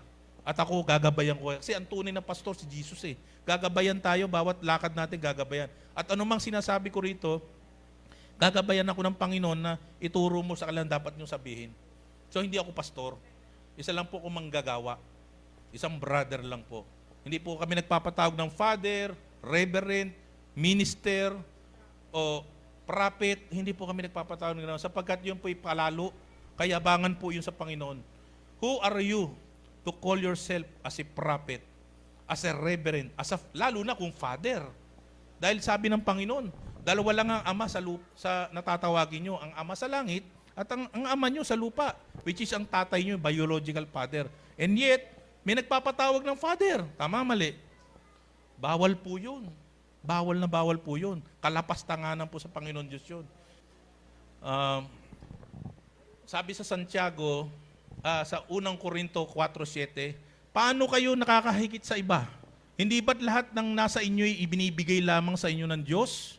Kung gayon, bakit nyo ipinagyayabang iyon na parang hindi kaloob sa inyo? Lahat ng mga kaloob na binigay sa atin, even ang ating kayamanan, bigay ng Diyos yun.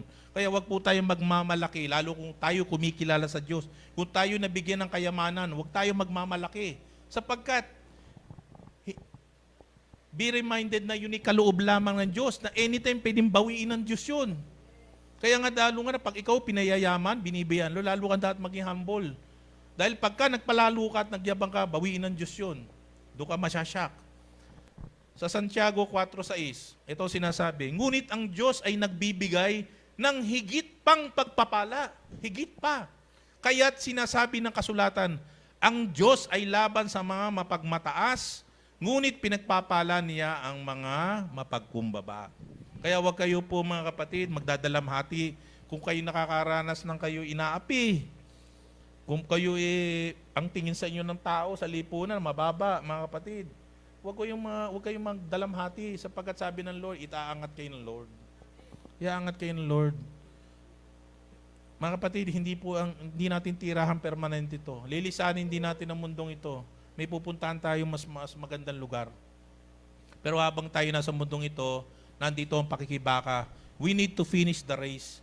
May marathon po kasi tayong ginagalawan eh. Sabi ng Lord, madatnan tayo na nasa kalalagayan tayo nasa katapatan, na tayo'y nananakbo.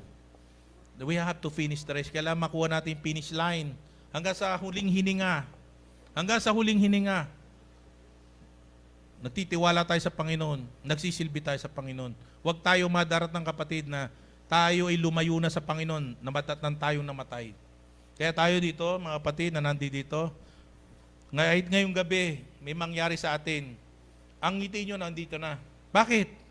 Alam nyo may kaligtasan eh. Alam nyo ililigtas kayo ng Panginoon. Hindi na kayo matatakot mamatay sapagkat matutulog lang kayo. At sa pagbabalik ng Panginoon, bubuhayin niya kayo. Patay at buhay, magsasama sa kukunin ng Lord yan. Lahat ang sa Kanya. Sa huling pakakak, magkakaharap-harap tayo. Kaya mga kapatid, kayo mga matatanda na rito, mga kapatid, kayo'y pinagpala ng Panginoon sapagkat sa kalalagayan nyo yan, uhaw na uhaw kayo sa Panginoon. Hindi lahat ng mga tatanda, ganyan ang kalalagayan, tinatamad na. Ayoko na nga makinig, tulog na lang ng tulog. Walang gana. Mga kapatid, hanggang sa huling hininga, nandun yung gigil nyo sa Panginoon. Hanggang sa huling, bakit? Alam nyo kasi patutulog lang kayo eh. Pag nawala na yung hininga nyo, matutulog lang kayo. At pagbalik ng Panginoon, bubuhayin ngayon lahat. Uncorrupted body, hindi na ganyan ang kalalagayan nyo mga kapatid. Magaganda itsura natin doon. Hindi yung itsurang depektibo na. Kung pilay, hindi na siya pilay. Kung bulag siya, hindi siya bulag. Bakit? Hindi maaaring papayagan Diyos sa pag nasa kalangitan tayo, nasa kanyang paraiso, New Jerusalem, na kalalagayan mo kaapi-api ka, hindi papayagang Panginoon Kristo. Dahil ang Lord na ang mag-rule sa atin. So doon, masaya. Happy. Kaya mga kapatid, bakit ba natin tinuturo ito ngayon? Para wag tayong datna ng Panginoon sa kalalagayang kawawa. Ano yung kawawa? Malayo sa Diyos. Malayo sa Diyos. Hindi natin pinapansin ng Diyos. Wala tayong pagpapahalaga sa salita ng Diyos. Bakit kami nagpapagal mga kapatid na ituro ang salita ng Diyos? Bakit kami nagpapagal? Hindi para maparangalan kami mga kapatid. Kaya kong gawin maparangalan ako sa iba't pang pamamaraan. Pwede nga ako kumanta eh. Dati ako singer eh. Pero hindi ko gagawin yung mga kapatid sapagkat those were the days. At kung kaawit man naman ako kay Lord, awit dito. Ngayon, next slide kapatid. Umpisan mo nang gamitin ang talentong kaloob. So anong sinasabi rito mga kapatid? Umpisan nyo na. Baka mga kapatid, nagturo ako dito, narinig ng isang tenga, labas sa kabila. Hindi ganon kapatid. Ito yung we are being reminded na gawin na natin. Huwag tayong patumpik-tumpik, patulog-tulog. Sapagkat paano kung ang Diyos ang magpatumpik-tumpik sa atin at magtulog-tulog din ang Lord sa atin?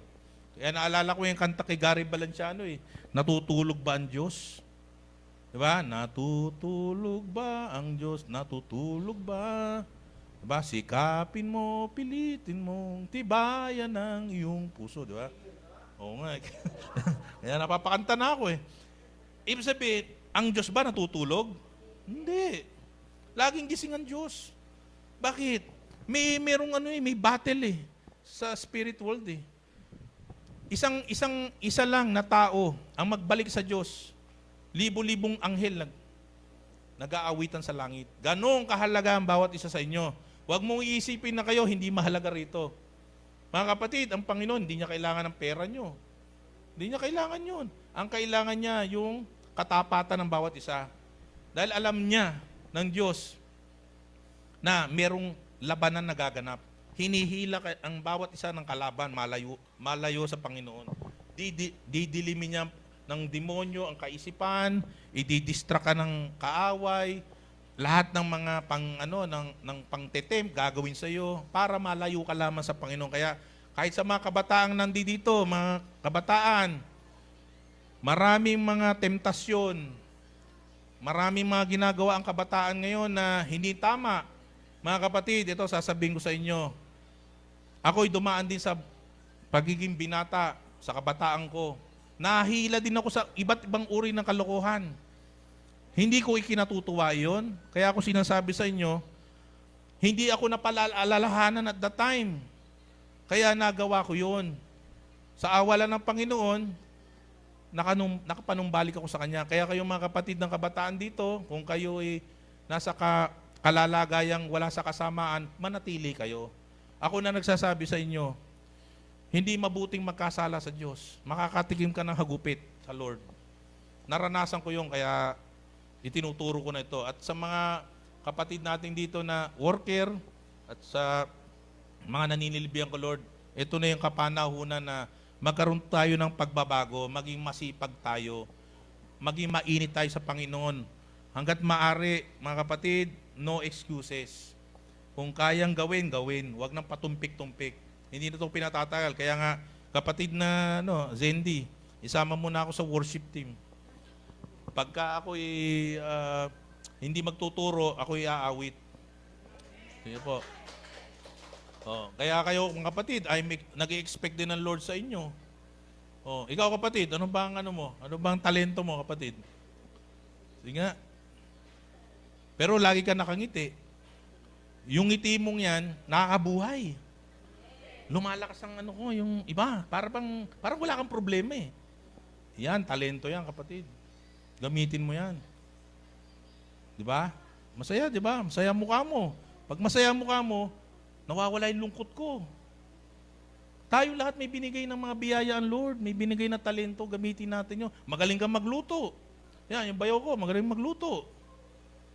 Gamitin mo for the glory of God. Pag natikman ng mga kakain na yun, napakasarap magluto. Sabi niya, alam mo, biyaya ng Panginoon to.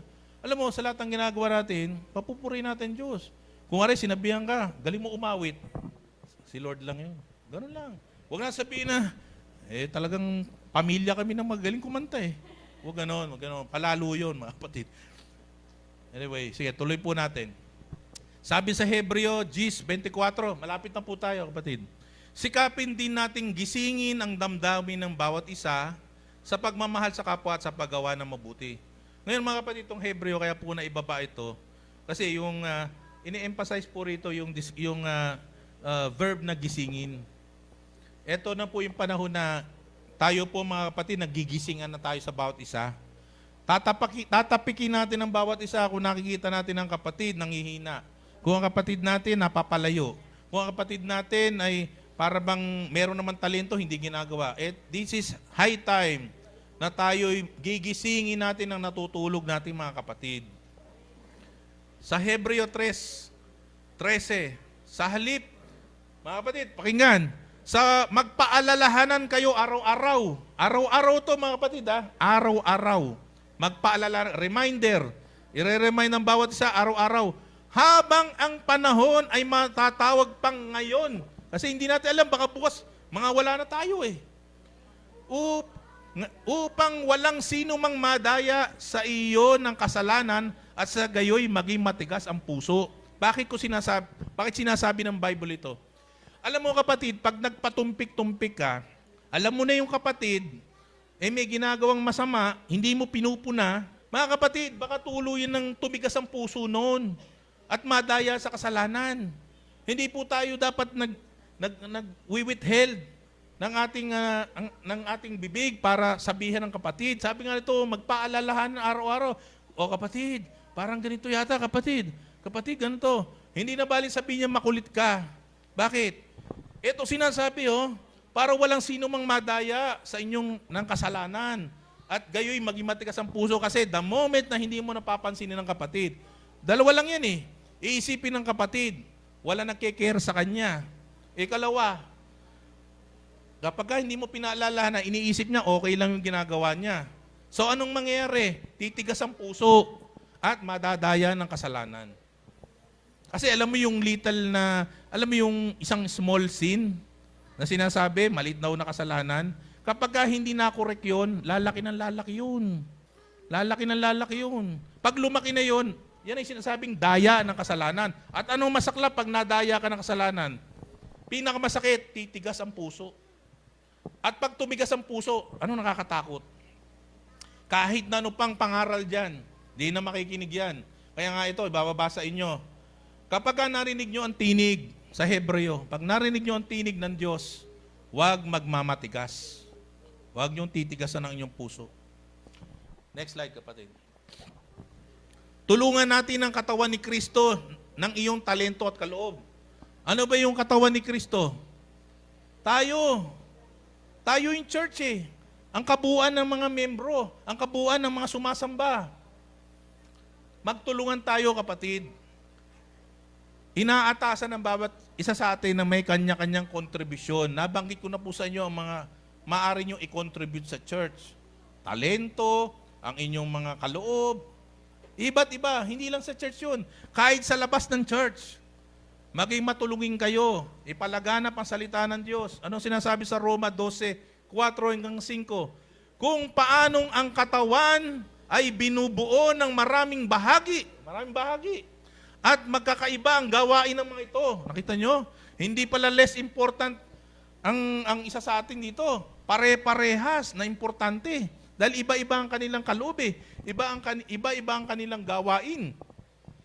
Gayon din naman, kahit na tayo'y marami, nabubuo tayo sa isang katawan ni Kristo at tayong lahat ay bahagi ng isa't isa. So tayo mga kapatid, hindi tayo, no man is an island eh. Hindi tayo paring mga kapatid na akuin ko lahat. Hindi. Maraming mga kaloob kayo na tayo, pag nawala ang isa, ito, kung kamay. Pagka wala ang isang daliri, ang tawag dyan, ano yan, defective. Defective pa rin, di ba? Kasi, kuwari, 3 lang yan. Paano mo kukunin yung kutsara? Alam mo, yung kalaganan ng dalawang ito. Ngayon, sasabihin mo, daliri lang yan, mas malagay yung ulo. Pag ito, hindi makagalaw, paano kakain yan? Sige, subukan nyo. May ulo ka nga. Yung kamay mo, bakengkong. Yung ano ba tawag yun sa term na yun? Yung bali-baliko. Paano mo ka makakakain? So in short, mga kapatid, lahat tayo mayroong maaring i-contribute sa simbahan. Alam niyo po yung mga kaloob na yan, mga kapatid. Kaya hindi po tayo makapagtatago kay Lord. Alam po natin yan. So sa 1 Corinto 12:12, si Kristo'y tulad ng isang katawan na may maraming bahagi. Ang katawan pala ng Kristo ay hinahalin tulad sa isang katawan na maraming parts. Kahit na binubuo ng iba't ibang bahagi, ito'y nananatiling iisang katawan. Kaya nga mga kapatid, mawala ang isa, hindi buo. Kaya nga mga kapatid, huwag po tayong magpapatumpik-tumpik sa mga inatang sa ating responsibilidad. In fact, ito talaga, patungkol talaga ito sa loob ng simbahan ito, sa mga merong mga posisyon. Sapagkat kapag ka ang isa ay wala, hindi buo. Next slide. Next slide po kapatid. Kaya nga lahat ng iisang katawan ni Kristo at bawat isa sa inyo ay bahagin to. Bawat isa sa inyo, bahagi nito. Walang pwede magsabi sa inyo, wala naman akong kontribusyon eh. Wala akong maitulong. Hindi ba makakatulong ka kung ikaw maghuhugas ng plato? Tulong yun. Mamimigay ka ng flyer. Magtatawag ka ng aatin sa church. Hindi ba ano yun? Hindi ba isang responsibilidad na inatang ng Lord? Magtatawag ka lang. Di ba? Kaya mga kapatid, maraming kaparaanan para makatulong tayo sa church. Hindi po yung iaatang lang sa ilang tao. Alam niyo kung bakit mga kapatid? Pagka inatang lang sa isang tao, mapapahakot yung mga yon. May katawan lupa rin ng mga tao, manghihina yan. So kung marami tayo, mahirap gibain. Sabi nga sa Ecclesiastes, di ba? Mabuwag man ng isa, may dalawang babangon. So ano ina-emphasize doon? Na pagka tayo marami, magiging matibay. Hindi basta mabubuwag ng kaaway yan. Kasi ang kaaway natin gustong-gusto tayong tibagin.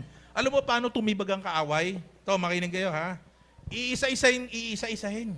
Hindi yan titira yan ng 5 kagad, 10 kagad. Hindi ganun umatake yan. Kung 10 tayo, di lakas, mananalangin lang 10, tapos na kagad. Titira yan yung, alam mo, sino hinahanap niyan? Yung pinakamahina ang pananampalataya. Sorry, mga kapatid ko, ibababa ko ito. Kapag nanghihina ka sa pananampalataya, ikaw ang unang aatakihin. Kaya nga yung nanghihina sa pananampalataya, pinaaalalahanan ng kapatiran. Kung kailangan tawagan, puntahan. Bakit? Baka tuluyan ng madaya ng kasalanan, tumigas ang puso. Ganun po ang kaawa. Hindi po yan. Master strategist yan. Ang aatakihin niya yung pinakamahina. Hindi yan titira kung saan ka malakas. Yung pinaka-weakest link. Naibaba ko na po dati yan. Ako'y nangangaral pa nung una sa kabila. Sabi ko, ang unang atakihin yung mga weakest link. So, wag po nating naisin na tayo po yung weakest link. Wala pong weakest link. Tama po ba? Amen? Walang weakest link dito. Lahat tayo matitibay. Sa pangalan ng Panginoon Kristo, matitibay tayo. Sa Efeso 4:16, sa pamamagitan niya, ang buong katawan ay pinag-ugnay-ugnay ng mga kasukasuan na mula rin sa Kanya. At kung maayos na gumaganap, pakinggan, at kung maayos na gumaganap ng tungkulin, ang bawat bahagi, gumaganap ng tungkulin, ng maayos ang bawat bahagi, lumalaki ang katawan. Diyan lalaki ang church. At pinapatatag nito ang sarili sa pamamagitan ng pag-ibig. Mga kapatid, kaya nga inaatasan sa atin mga kapatid yung maayos na kaganapan ng ating tungkulin. Pagsikapan po natin gampanan po ito. Ngayon mga kapatid, meron po tayo ito, mga bisita. Alam niyo kayo mga bisita, hindi kayo po umatin sa church na ito dahil coincidence ito. May dahilan po ito.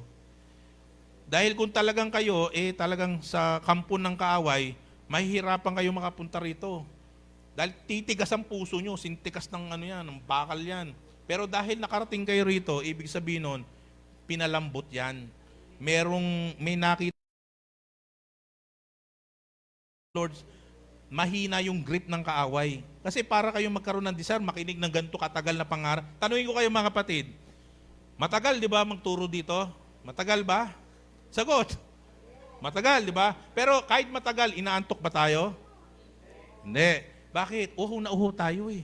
Nasanay po tayo sa mabibilis na aral, wala tayong natutunan. Nasanay tayo sa may iksi, mga kapatid, atat lang tayong umuwi. Alam mo, pagka ang habol mo, mabilis na turo, pero hindi naman ibig sabihin, pag nagturo ka na maiksi, hindi na makapangyarihan yun. Ang sinasabi ko lang, kung hanap nyo sa iglesia ay maiksing turo, mga kapatid, magbulay-bulay tayo. Mahiya tayo sa ating sarili sapagkat ibig sabihin nung kinatatamaran mo ang Diyos. Meron tayong napakahabang oras na iniukol sa ibang kagamitan, sa ibang purpose. Ilang oras lang para sa Panginoon, kinatamaran mo pa. Ang dami-dami mong hinihiling sa Diyos. Ang dami mong kailangan sa Diyos. Pag may sakit ka, daing ka na yung daing sa Diyos. Tapos ilang oras lang, kinatamaran mo. Huwag ganon mga kapatid. Huwag natin maranasan yun, maramdaman. Huwag magtampo ang Panginoon sa atin. Sa ibang bagay, hindi tayo tinatamad. Sa panonood ng Netflix, ang tatagal, 3 oras pa. 4 na oras, 5 oras, 3 pelikula. Pero pag sa salita ng Diyos, tamad na tamad. Huwag po kapatid. Hindi po ako nagbababa po rito para lang kayo kagalitan. Hindi po. Ipinabababa po ito dahil mahal kayo lahat ng Diyos. mahal kayo. Ayaw niya po kayo mapariwara. Gusto niya makasama kayo sa bayang banal. Yun po ang dahilan. Kaya nga po, yung nakakaranas puro ng kapighatian, problema sa buhay, kagipitan mga kapatid, kapag nasa Panginoon, diyan yung mararanasan mga kapatid ang pagbabago sa buhay nyo. Tandaan yan. Kapag nagiging tapat kayo sa Panginoon, sumampalataya kayo sa Panginoon, mababago buhay nyo sa mundong ito. Hindi ko sinasabing ito, hindi ito po prosperity gospel. Ang sinasabi ko, walang ginutom ang Diyos. Walang namalimos na naglilingkod sa Diyos. Dahil sabi ng Panginoon, ibibigay ko mga pangangailangan nyo. At doon lang sa pangako ng Diyos yun, supisyente na yun. Sa Efeso 4:12, ginawa niya ito upang ihanda. Ito, tapos na po tayo kapatid. Ginawa niya ito. Bakit ginawa niya ito? Upang ihanda sa paglilingkod ang lahat. Ang lahat. Ano sabi? Hindi lang iilan. Ang lahat ng mga hinirang upang maging matatag ang katawan ni Kristo. Kapatid, anong dahilan? Bakit tayo kailangan? Merong mga responsibilidad na kailangan gawin upang tumatag ang katawan ni Kristo, which is ang kanyang church. Tayo po yun. Dahil ang isa lang mawala dyan, nakakapangpahina yun. Pero pag lahat tayo matatag, masisipag, hindi tamad, lalago, ano sinabi kanina? Lalaki ang katawan, lumalaki ang katawan. Paano tayo pagkakatiwalaan ng Panginoon sa malaki? Kung sa maliit, hindi mapagkatiwalaan. Tama ba mga kapatid? Ganun yung mga kapatid. Pagkatiwalaan tayo sa maliit, lingapin natin yung maliit na ibinigay sa atin at palalaguin na at pagkakatiwalaan tayo ito ng Lord na isang malaking iglesia. Glory be to God mga kapatid. Praise be to God. Lord, salamat po sa binabaan niyo pong araw na ito. Maraming salamat po at ang aking pong samot dalangin, Panginoon namin Diyos, wala pong na-offend, bagkus, Ama, nagsilbi po itong paggising sa aming diwat, aming kaluluwa at aming kaisipan. At nangangako kami, Panginoon namin Diyos, mag-iibayo na po kami, Lord, ng aming gawain, mananampalataya po kami, magiging handa, masipag, mainit, at tapat po sa aming pong paglilingkod sa inyo, Ama namin Diyos. Lord, salamat po. Ang lahat pong hinihiling namin sa pangalan ng Panginoong si Kristo at ang pakikilakip ng Banal na Espiritu. Amen. Shalom. Kapatid. Glory be to God. Glory be to God. Thank you for watching our weekly sermon. Tune in online every day to connect with us and deepen your faith. Don't miss out on this opportunity to start your day with God's Word. Shalom.